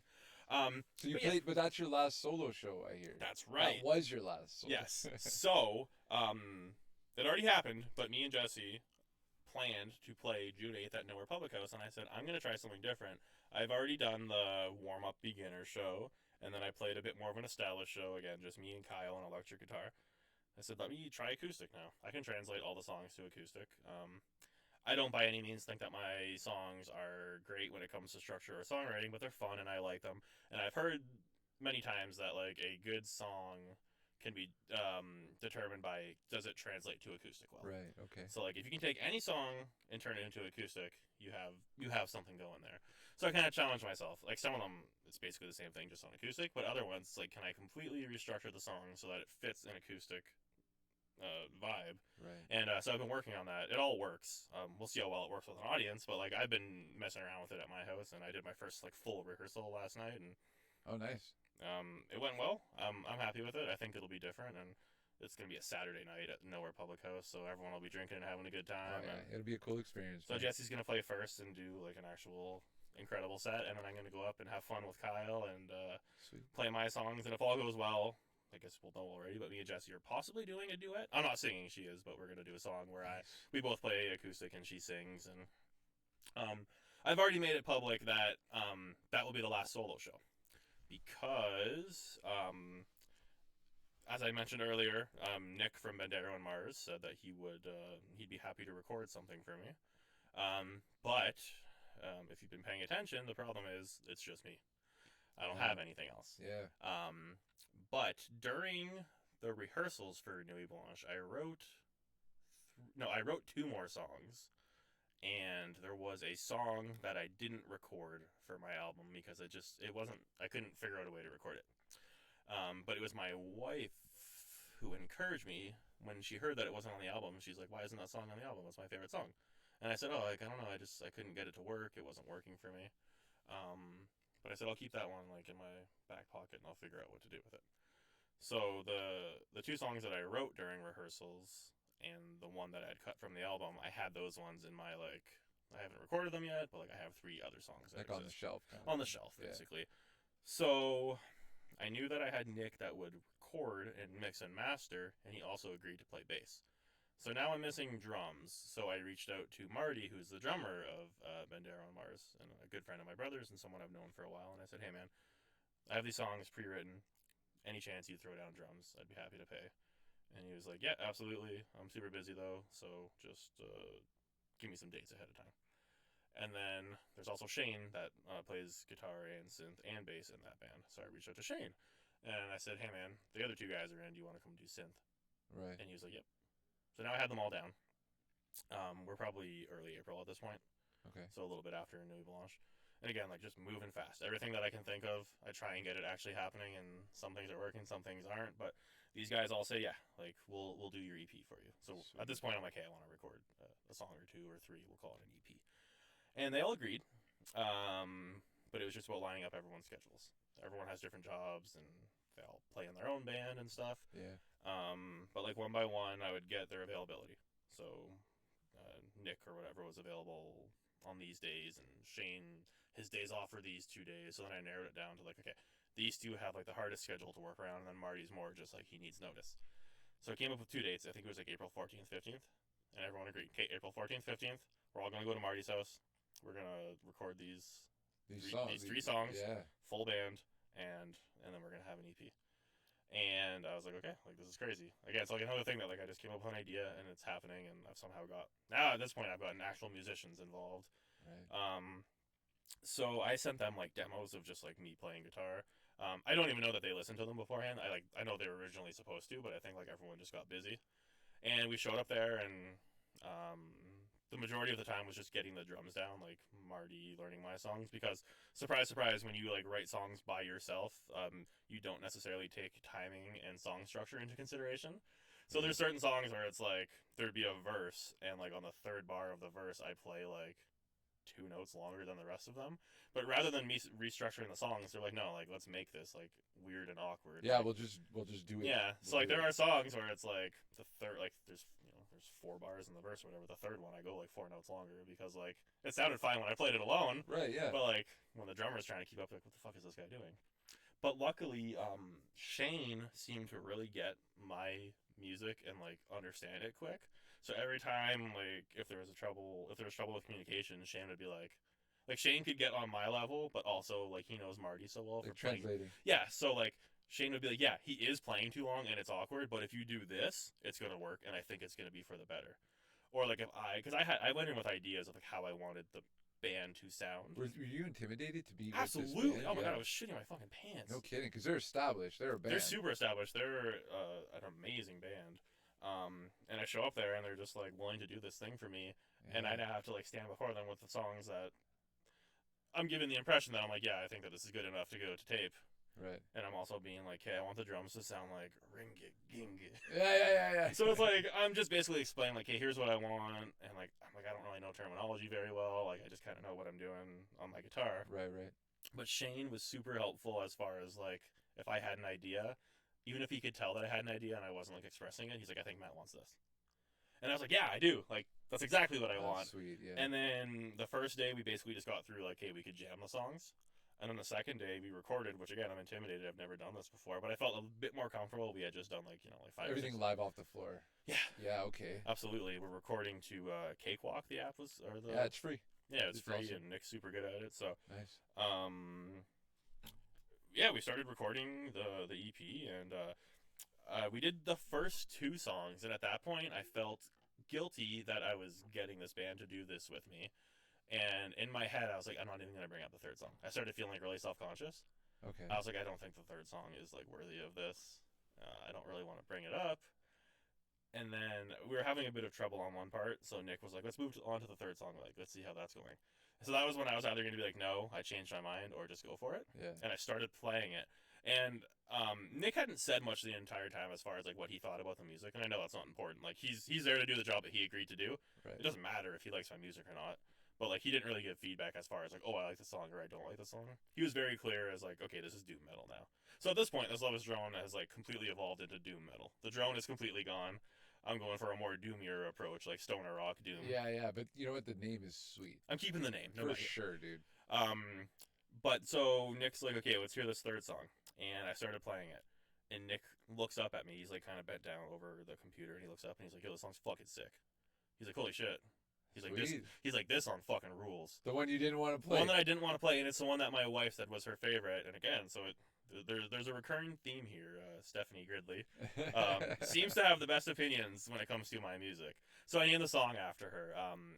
Her favorite color is yellow, and a nickname I used to have for her based off her old last name, which was Sajak, was Sage. I call her Sage, so I called the song Yellow Sage, which is a real flower. I found out afterwards. Oh wow. I made it nice. up. I made it up at first, but I googled it. Yellow Sage is a real flower. That's wild. So yeah, the song's called Yellow Sage, and it's dedicated to my wife because without her advice, I don't know. I feel like I would have taken quite a few missteps. Right. But yeah, having Nick like look up at me and be like, "Yo, this song fucking rules," and like he picked up the bass and he's like, "Yo, I'm gonna go fucking crazy on this song."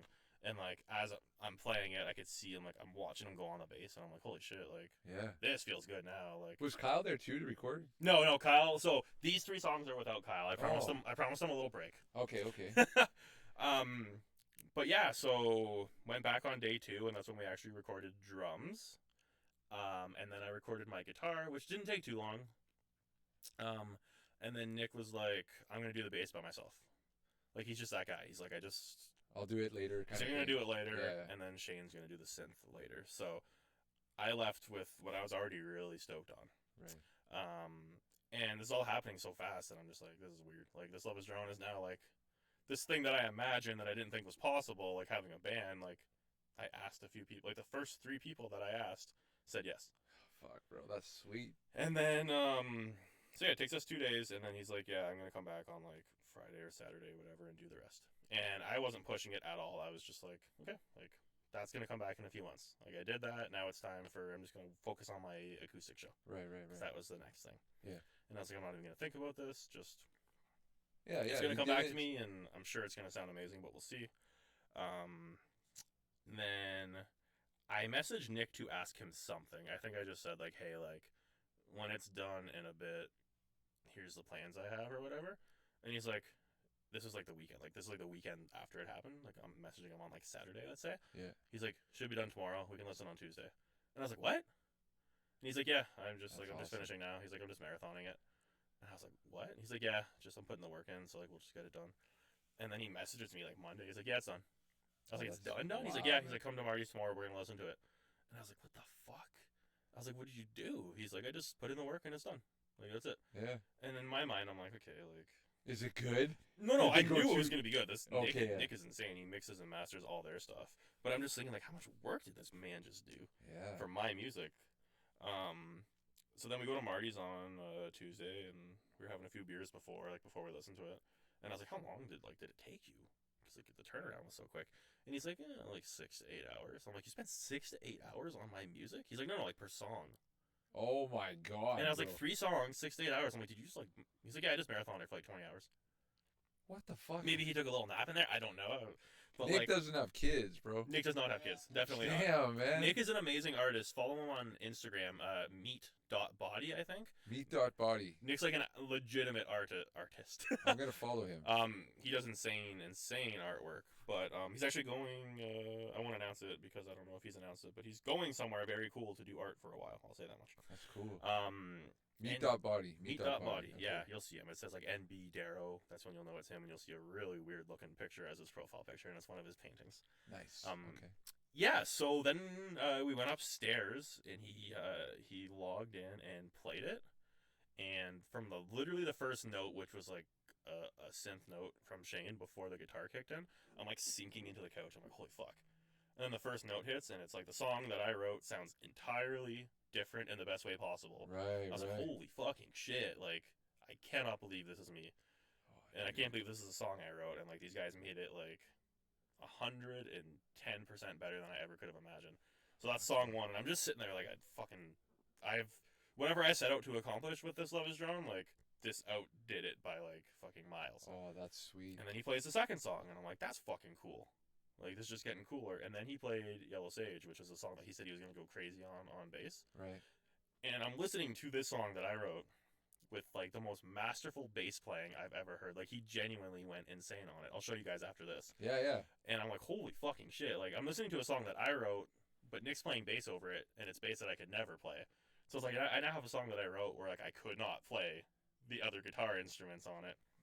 And the synth is amazing, and I knew Marty's drumming was amazing because I saw him play it live, like hearing it all together. Yeah. And I'm just sitting there, and I didn't say a word the whole time. Maybe I said "holy fuck" a few times, and then it ended, and I was just like, "It's fucking insane." I was like, "This is literally insane." Like, Yeah. I man. cannot believe you guys did this. Like, I couldn't thank them enough, man. Are they the ones playing with you on August 10th? No, One of them is. Okay. So then when I heard it, I wasn't originally going to ask them because I felt at this point like these guys have done enough for me, Right. and like I fed them and I brought a bunch of beer every time. Yeah. Yeah. That's all I wanted. Like they didn't want money, and I felt guilty enough about that. But Nick had made a comment after the second night, I think, because he's leaving as I mentioned, and he goes, "Yeah, you guys are gonna need to find a new bass player while I'm gone." And I was like, "Fuck!" Like he's hinting at the idea of like this should be played live. Right. And I was like, "Yeah, I guess I'll like probably need a band, eh?" And then Nick was like, "Yeah, like that's the next logical step. Like once you release this, you can't go back to playing by yourself. Like people are gonna expect a full band." Right. And I was like, "That's right."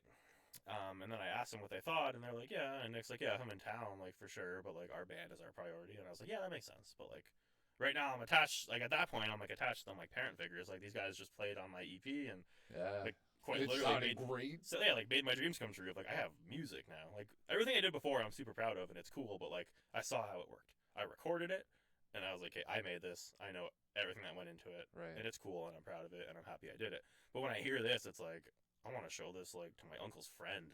Yeah. Like you know what I mean? You go from like, "Hey, I want to show the homies," to like Everybody. this lady in the grocery store. I want to like accidentally drop my phone and the song starts playing, so I could hear her opinion on it. You know what I That's mean? me.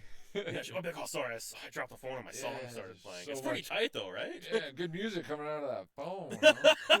So yeah, I was just really stoked on it, and then because Nick brought it up, I was like, "Do you guys like? Would you want to?" And everyone was like, "Yeah." But then I asked a bit more serious, so I asked Shane and Marty. I said, "Would you guys want to do it as like a 3-piece?" Right. And Shane was like, "Yeah, I'm down," because with Nick gone, they're not doing their band. But Marty has a super awesome gig, which I think I'm fine to announce here. It'll be happening by the time this comes out. He's playing in a Beatles tribute band all summer. It has something to do with Yes Theater. Oh, no shit. Yeah, so like he's going off. He's got like a crazy gig. So he Yeah. did say he was like, "I'll do it, but like it'll kill me to add this to my schedule." And I was like, "No, you guys have done enough for me." Right. Also, I'm moving so fast at this point. And like keep in mind, I have a full-time job and 2 kids with a third one on the way, and I'm the one being like, "Yo, let's fucking I need to Yeah. make this Love Is Drone even more busy." Your wife is fucking sweet, bro. She loves it, yeah, and like I make sure Yeah. I do as much as possible at home so that Yeah, like when I dude. leave I don't feel guilty. Like before I came here, I just finished cooking and cleaning, made sure the kids were fed, and it's like, okay, are you sure I can go do this? But yeah, Nice. she's stoked. Shout out Steph, love you. Thanks for That's letting me all- be here with the boys. Yeah, dude, you're lucky, man. Not all women would be down for this. No, yeah, she's that's cool. why I named a song after you. There you go. But yeah, so basically from that I got the idea that like, okay, Shane is interested in this. He has more free time when it comes to like what he can do with music right now. And Shane is synth. Shane is synth and Okay. fucking killer at synth. Okay. And then that left me with like, okay, what do I do? I know a few people, but like, yeah.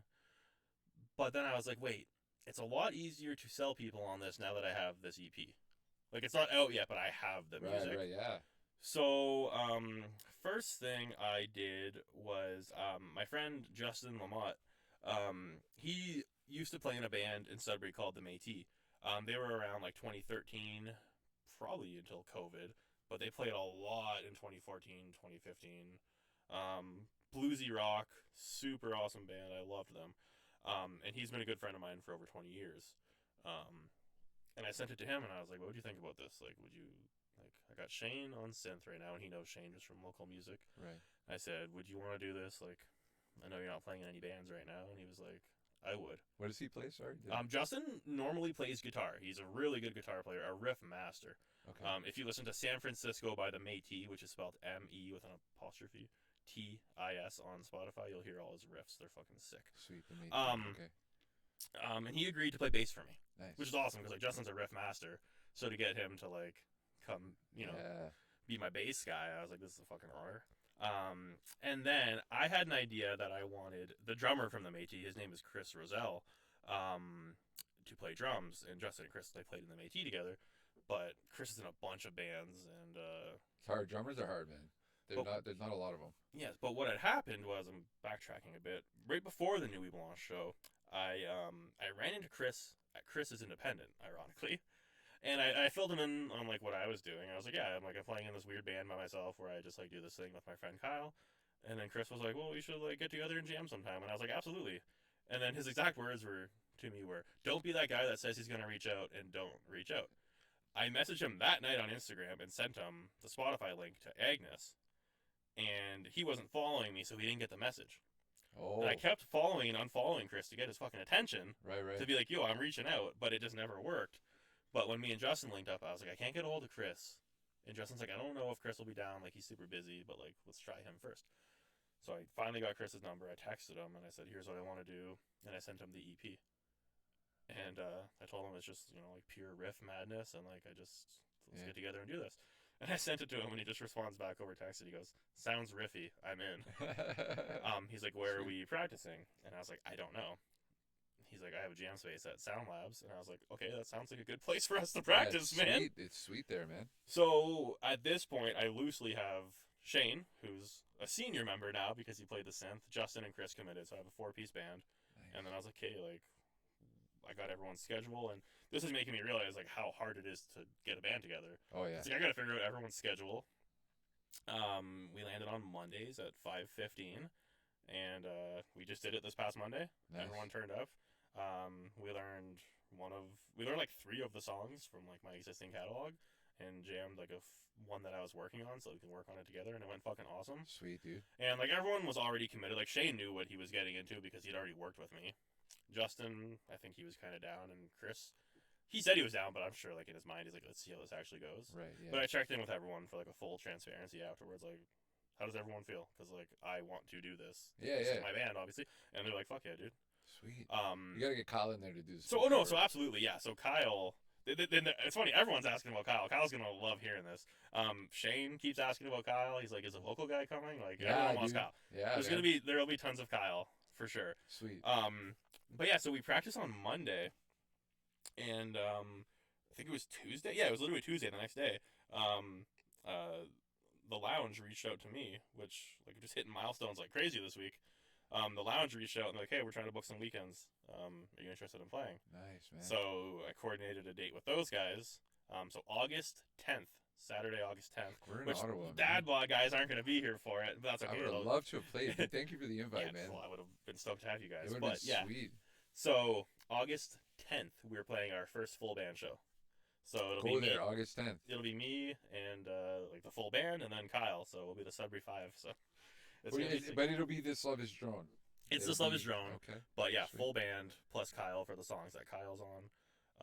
The EP that is finished, completely mixed and mastered. And is that coming- dropped 3 days ago. That dropped about 3 days ago when you're listening to this. It's called A Short King.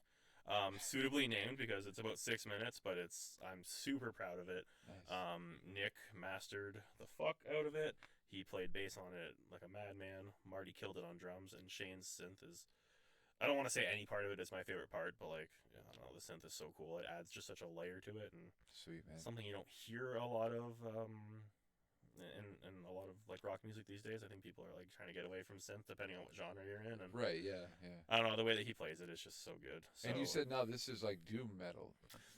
I would say it's evolved much more into doom. Okay. So it's like This Love Is Drone is the title, but This Love Is Doom at this point. Cool. I think doom is a good kind of meeting everyone in the middle. You know, Yeah, yeah. drone metal is a bit too hard. I don't think that I would write a very good like straightforward rock song, but I'm really into the doom, like, just tuned down and just long, thick, dirty riffs. Sweet, man. Um, Fuck, I wish I could go. I'm so pissed. It's okay. There will be plenty more. Good. So man, yeah, dude. June 14th, A Short King comes out. I don't know how official this part is, but I think it's cool. The guys from Bendero and Mars have always kind of wanted to have like their own, what they would call like a record label.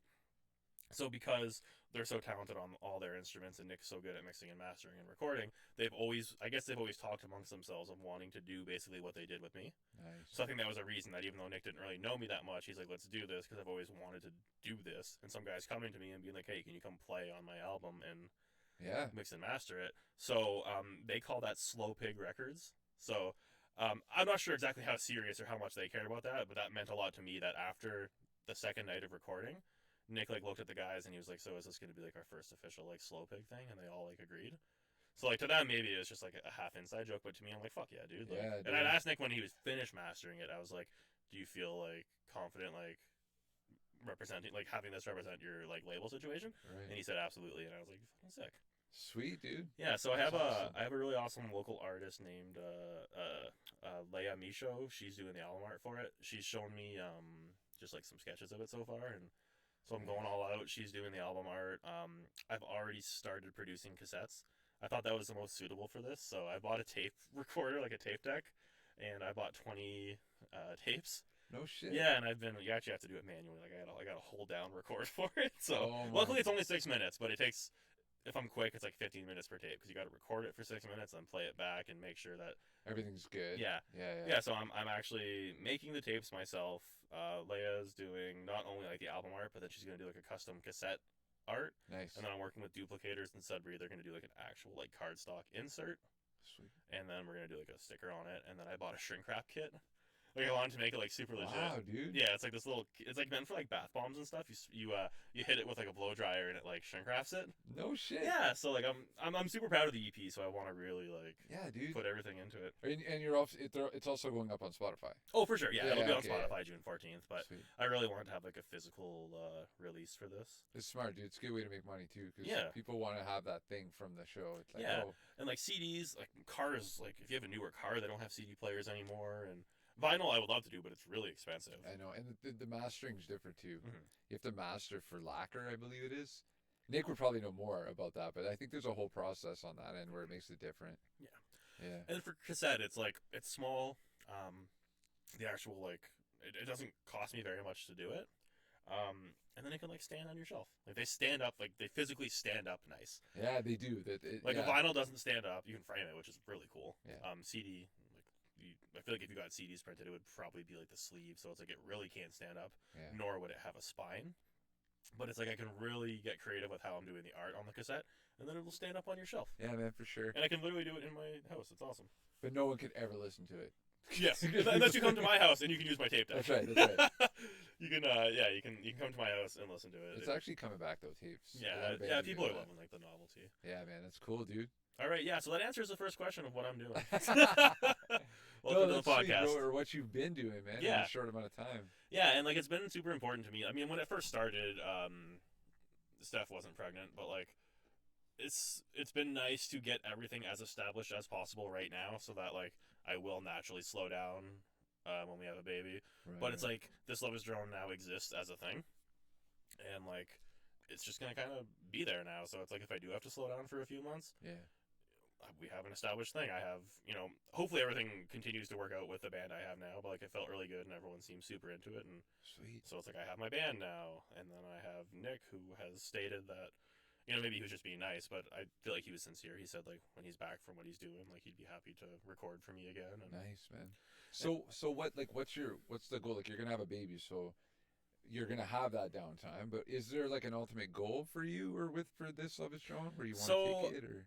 I'm happy to say that like I've already achieved the ultimate goal, which is like this EP. Oh, okay, perfect. It's not even out yet, and like I'm sure you guys can relate to this, but like having the digital files that you can listen to like on your own phone or computer is awesome. It's a cool But once feeling. it's on Spotify and you have album art and like you can just like stream it on your phone, that just feels so much like real, so much Yeah. realer. And like I haven't even got to that part of the EP yet.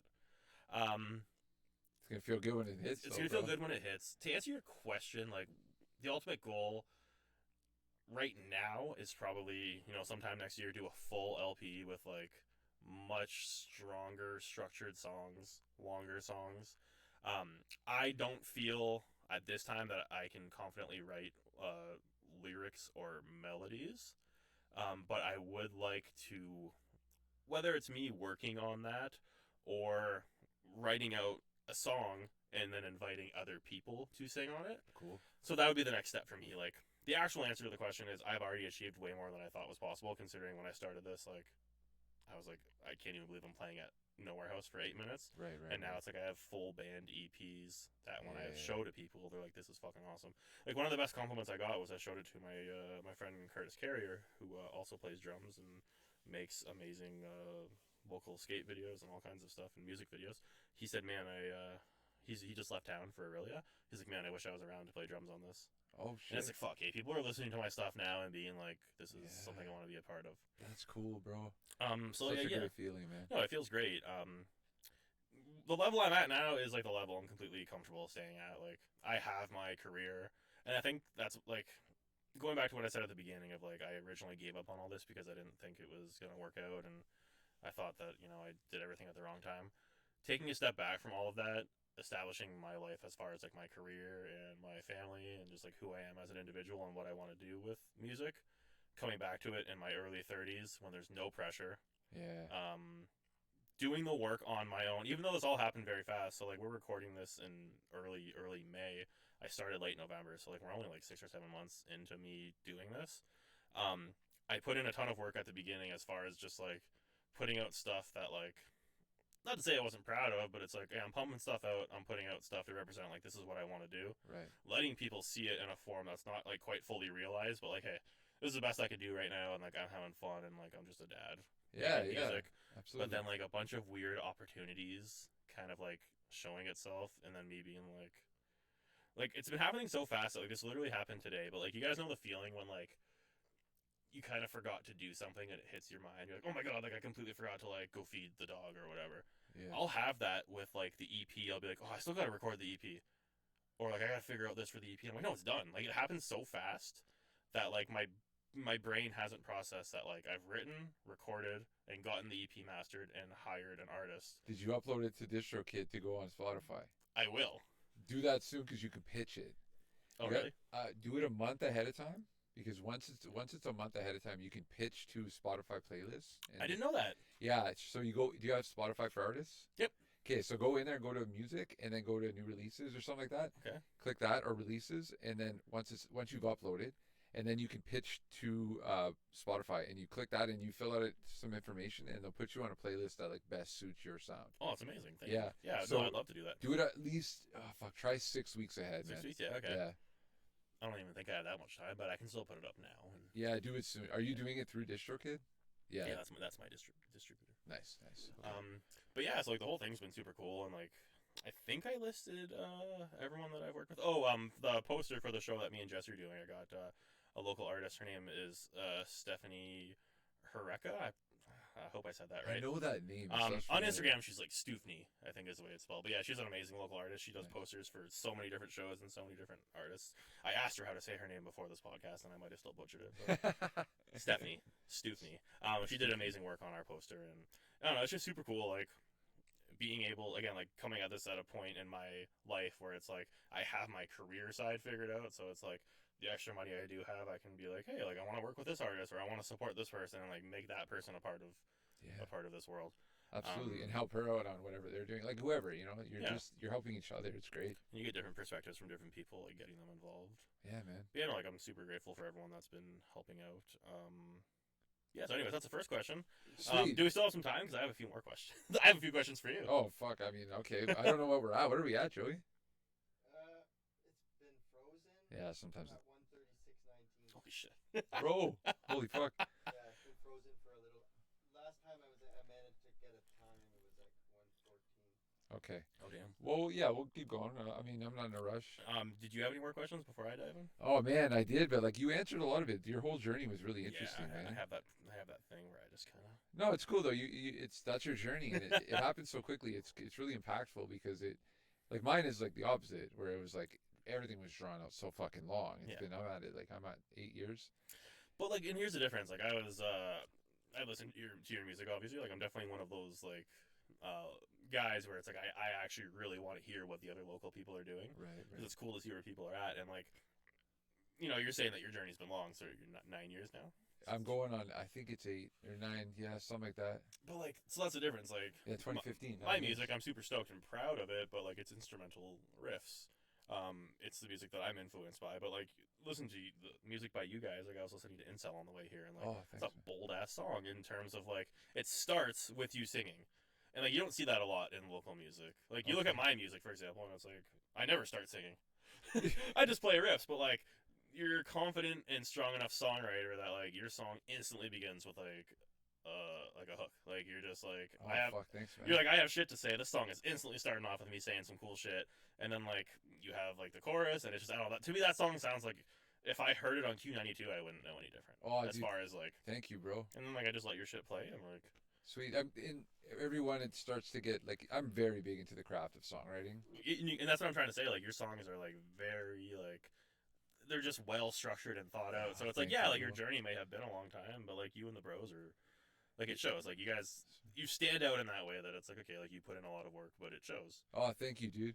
And like there was a lot of similarities because I talked to Jesse a little bit about you and your journey, and I thought I'm like the way you came about, where you kind of felt like you started late.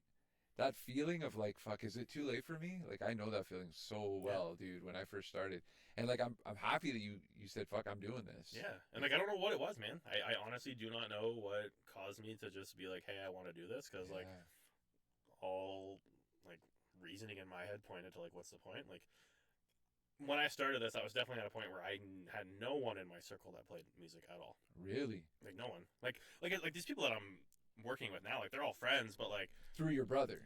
through my brother. Justin and Chris are my friends, but it's like, you know, life, you get, especially when people start getting like their full-time jobs and careers, it's like you kind of you go Kind of separate ways. you go separate ways, like Yeah. not intentionally, but it's like You become acquaintances without really real. yeah, and it's like, you know, Justin has always been my friend, but like there will be years where we don't talk, and then we'll see each other, and it's like, hey, we're still really good friends. Like there's like when we were younger, we were definitely like best friends. Where'd you go to school? St. Charles College. Okay, how old are you? 31. 31. Okay, well you're younger than us. Okay, it's St. Charles. Okay, and, Yeah. and these guys are all from St. Charles. Or? No, Justin actually went to LaSalle, Okay. and same with Chris, I think. Okay. But yeah, like we were always just super good friends, like through skateboarding and stuff, and we hung out a lot. But then, like, you know, you get older, and he's a year or two older than me, and just he was with different groups, and Right. I've been with my wife for like over 10 years now, and then I've been at the same job for like 8 years. So it's like my life really became like, at a young age, I got into like serious adulthood. Right. And Yeah. I started having kids at 26 and stuff. And then it's like, then I established all that, and then I'm like, okay, now I'm ready for whatever reason. You know what I mean? Like, I don't know what it was, but I was like, you know what? That's cool though. It's like priorities. Like I know Yeah. what I want. This Yeah. is the third thing. I got to get this first, and then yeah, and it came in a weird way where it was like, okay, I have everything figured out. Like, I'm super happy and content in my like personal and professional life. I was like, Yeah. but I have this guitar.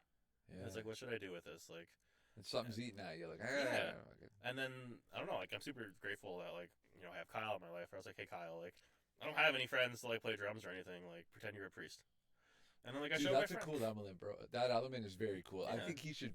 Oh, dude, keep him around, bro. For sure, yeah. Kyle's like, If he wants to, of no, course. I think he loves it for sure. Yeah, it's cool, man. It's very engaging. I hope you love it, Kyle. If you don't, you should tell me. No, he definitely likes it. He has God, a lot. how Of, do he has I a lot of tell fun. And even if he doesn't love it sometimes, which I think he does, I think he knows how happy it makes me and everybody else. It's really cool. Yeah. Really cool. Kyle, you got to keep doing it, bro. Fuck yeah, Kyle. It's so cool, man. But yeah, so I forget what we were talking about. Oh, we were just Oh yeah. that whole journey, but like those, being not having anyone around, and then you're like, Yeah, I'm yeah, gonna yeah. do it, like, And yeah, then man.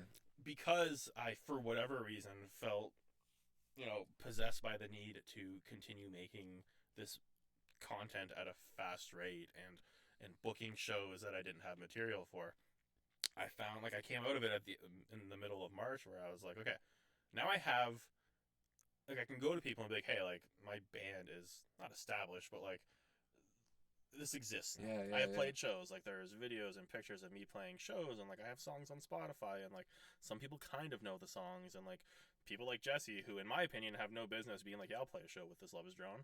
She's more than happy to do it. Yeah, She's man. like, yeah, I'll play a show with you. People like you guys like helping me and supporting me at Nuit Blanche when you could have easily just been like, this guy's fucking weird.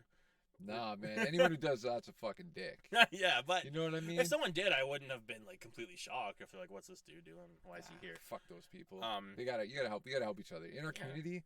That's important. We need to help each other here in Sudbury to make music more of a thing, to get Yeah. people out there and listening and playing. And I found people have like I've been really surprised that people have been so positive. Like before Shane came on board with anything, I think we were just talking about it. He bought the shirt. Fuck yeah, Shane. And he just made a comment like, hey, I'm really glad that you're like getting in the scene and playing shows, like adding something fresh to it. And like him just saying like, I don't think people realize like how important it is to say stuff like that. If you mean it, don't lie to anybody. But like, Yeah. you know, just little comments like that. I'm like, holy shit, like someone cares. They Like someone that I look up to cares. Yeah, and they help. I think they sometimes help. Like, it's hard to do this shit, man. There's doubt all the time. Like, people don't realize when you do this stuff, you're constantly saying, And I I'm still not. am. Yeah, you're like, I don't know if I'm good enough for this. This might be too far outside of my element. but we have to constantly be pushing ourselves. So Yeah. Like there's some days like I listen to my own EP all the time on my phone, like the one that's not released yet. And there's some days where I'm like, this is fucking awesome. But then Right. you'll have that one day where you're like, what am I talking about? This isn't that good. it's not that good. It's like someone's gonna hear it and be like, yo, this fucking sucks.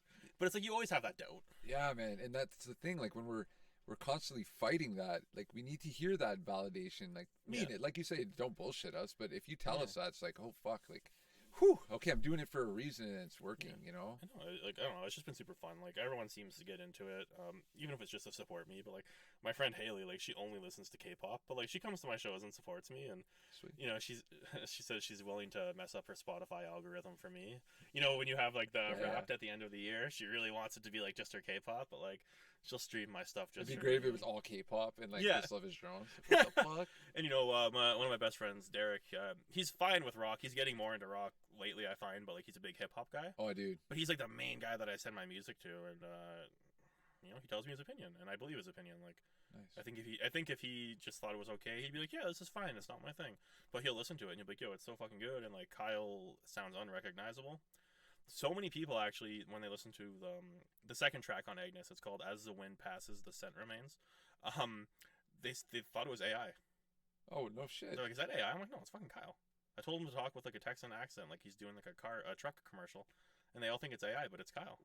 Wow, that's And I'm sure that kind of a weird thing that.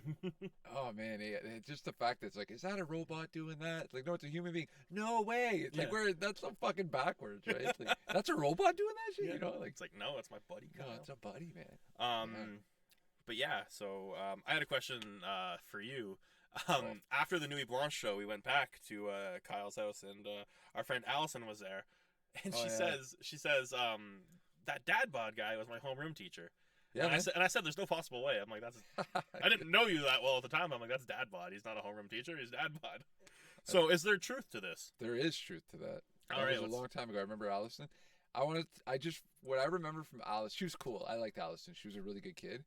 She loved Smosh. Am I thinking of the right? Probably. I think I am.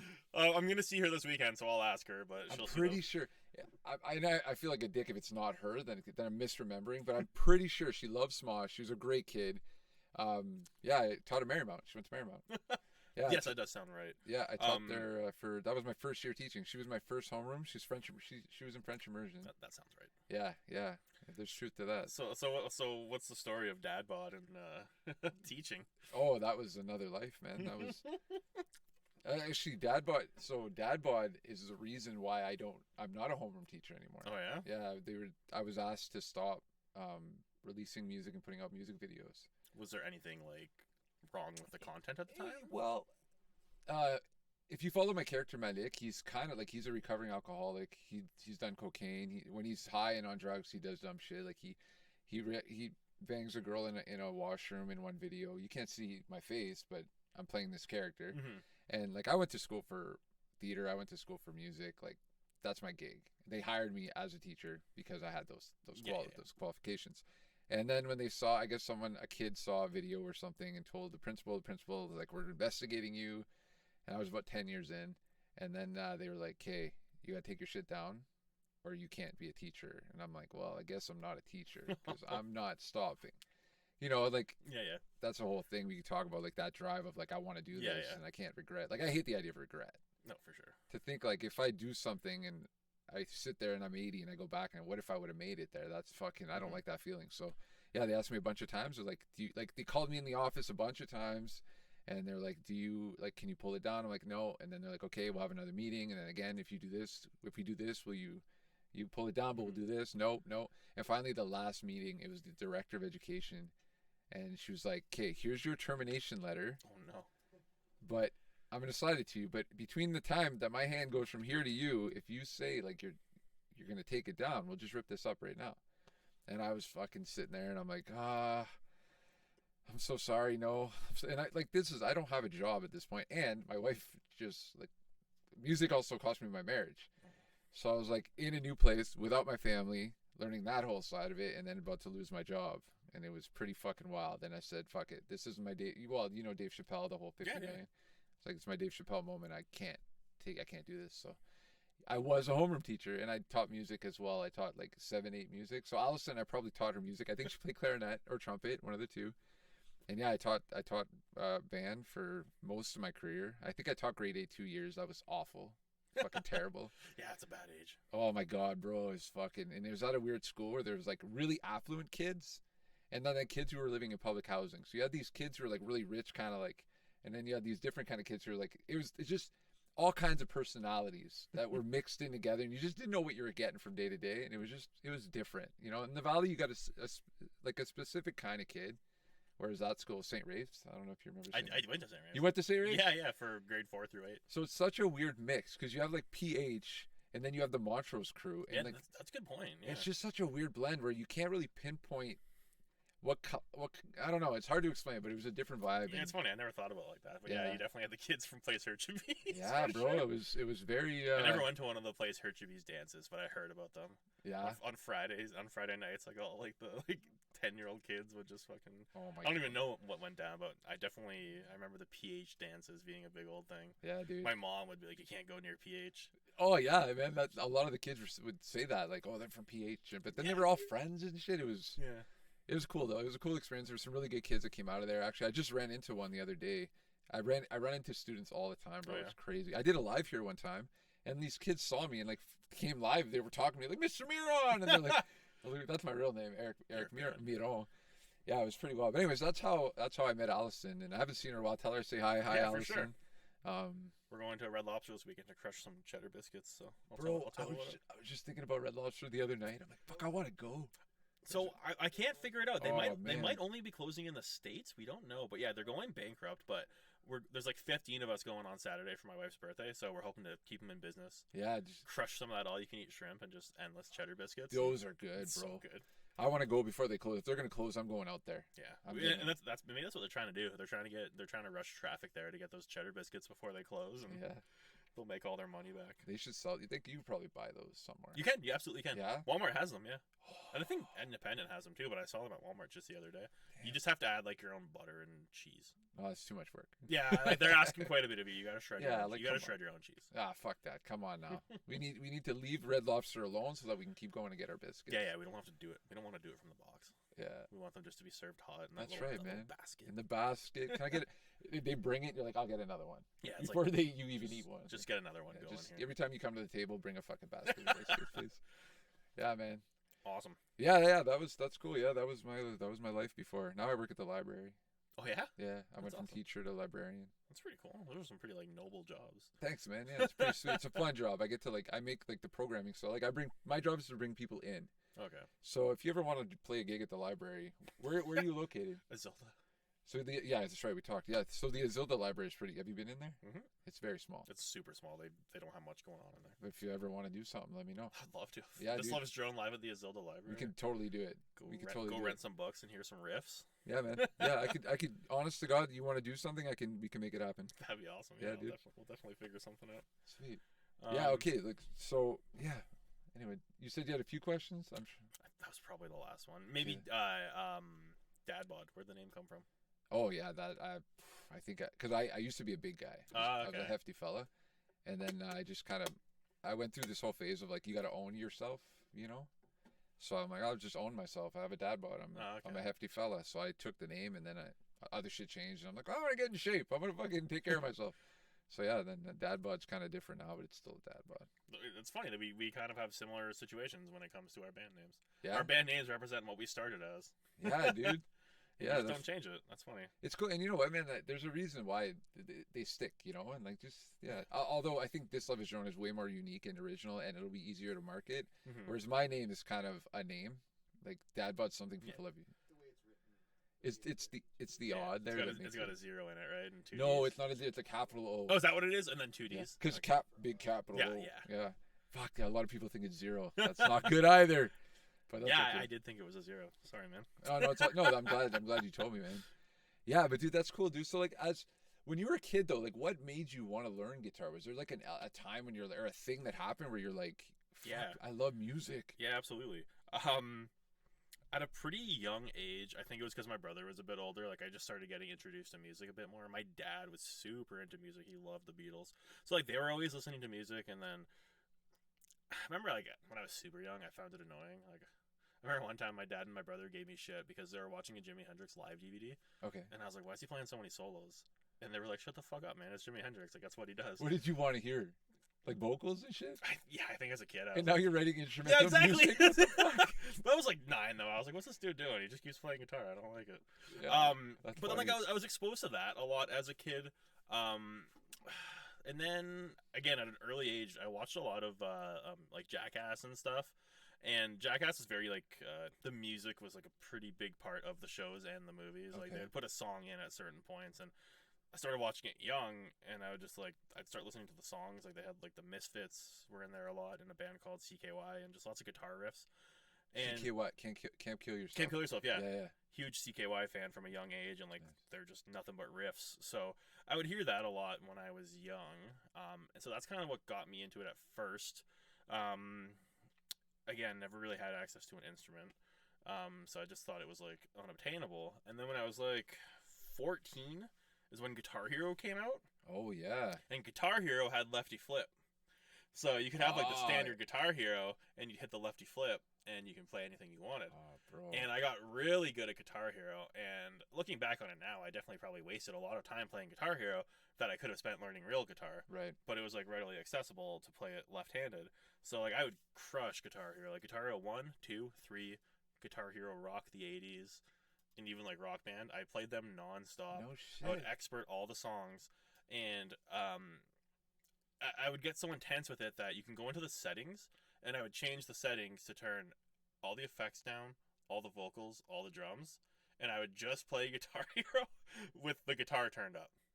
Oh, dude, So, you're like- like, I gotta play guitar Yeah, any way literally. possible. And like looking back, Fuck, it's like I that's should so have just cool. been like, "Hey mom, like for Christmas, can I have a left-handed Epiphone?" Like it probably was like $200 at the time, man. Yeah, like here's the proof I'll do it. Like Yeah. look at this fucking game that I mastered. But instead of that, I'd be in my room just playing Guitar Hero non-stop on expert with everything turned down except the guitar, and it probably sounded so psychotic outside of my bedroom because you'd hear the clicking like, Yeah. and you'd hear like "Sweet Child of Mine," Just the just the guitar, Yeah. and then if I'd mess up, you'd hear like the.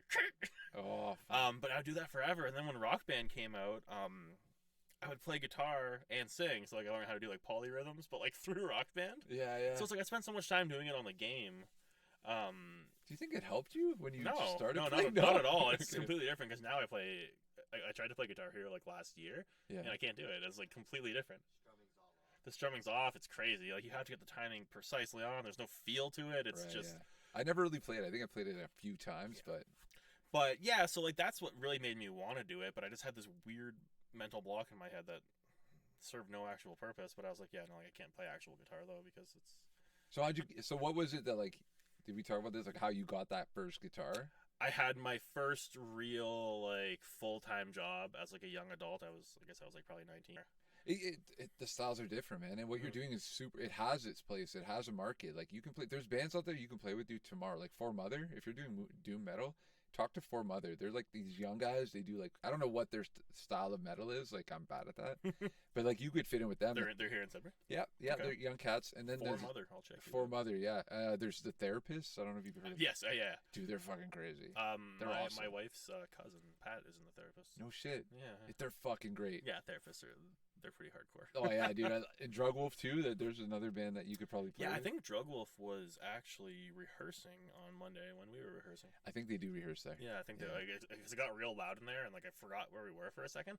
I was like, "What's that noise?" And they're like, "Another band." And I Yeah. was like, "Oh shit!" How Yeah, I many think rooms do they have there at the Sun? there was like 11 or 12. No shit. Yeah, it was cool. It was the first time I'd ever been there, and I was That's pretty sweet. stoked to be there, man. Yeah, dude. Sweet. Well, Kate, dude, we could keep going, but we've been going. Yeah, Will you come back? absolutely. Come back after what's the name of the album? Or the A EP? Short King. A Short King. There you go. Come back after A Short King comes out. We'll chat about it. Yeah, absolutely. Is there anything you want to talk about as far as the album or what they can expect or what you want to share? A Short King out June 14th on Slow Pig Records. It'll be on Spotify. This EP represents exactly what I want this project to be. So everything before it, I'm super proud of, and it's cool. And there's going to be more of that in the future. But like as much as I call it an album, it's also like clearly like a demo as well. Like it was made in GarageBand, but those are the resources I had, and I wanted to put music out to represent what you're going to see at shows. Yeah. A short king is kind of an introduction to like, this is what this project is now. I made it through the test phase of like, can I make music and play some weird shows? Sure. But now I have legitimate musicians like joining with me and getting behind what I'm doing. So like, this is a good jump on point for people that if it's your first time listening to me, listen to a short king rather than the other stuff. If you've been along for the whole journey, Agnes is super fun and just silly. But like a short king is like, this is what I want people to Think know. about when they. Yeah, This Love Is Drone. It's like, hey, Agnes is cool, and he's gonna play those songs now with a full band. Like that's the intention. Is like when you see us on August 10th, we're gonna play all the songs from Agnes and the songs from A Short King Nice. with some new songs that we're working on. And like those songs from Agnes are gonna sound so awesome with a full band and Kyle. And I'm gonna keep those songs up. Like it's important to me, but like that was that, and this is what we're gonna see moving forward. Sweet, dude. So yeah, That came out on June 14th. Go came check it out on June 14th. Spotify. Go stream it on Spotify. Buy it on Bandcamp if you wish. Just listen to it though. That's all I really care about. I would much rather you tell me, DM me on Instagram and tell me you listen to it. That's more important. What's than- your Instagram handle? This Love Is Drone? This Love Is Drone band, which when I made it, it was not a band, but now it's a band, so we're good. The Instagram handle works out. But yeah, it's super important to me. Just way more important, sorry, that you listen to it rather than buy it. I don't care about the money aspect, but yeah, if you're actually listening to the music, hell yeah, thank you. Sweet, bro. And next time you're gonna play a tune for us. Yeah, so I was gonna play, but they only have handed instruments, so Yeah, I don't think I told Matt that he was gonna play. Yeah. I dropped the ball there. that's okay. I'll bring my guitar next time. But yeah, stream my tunes. Follow me on Instagram. I'm a big social media guy. I try and stay super active on there, so I try and post entertaining content. So And get out there on August 10th at the lounge Yeah, to the check lounge, out the yeah. band. Did you find an opening? no, we don't know who's playing with us yet. So Okay. if you hear this before August 10th and we don't have a lineup, hit me up. You can come play. There you go. Also, I don't know if anyone else falls asleep listening to podcasts. I do sometimes. So if you're falling asleep, I hope you're having a good sleep. If you're waking up, hopefully it's a weekend. If not, have a good shift in the morning. And sweet dreams. Thanks a lot, Matt. Thanks, All man. right, buddy. Come back and see us, bro. Absolutely. I'll come back anytime. Awesome, man. All right. Hell yeah. Thanks, dude. Welcome to our sound. Welcome to our sound. Welcome to our sound. Welcome to our sound. To our sound.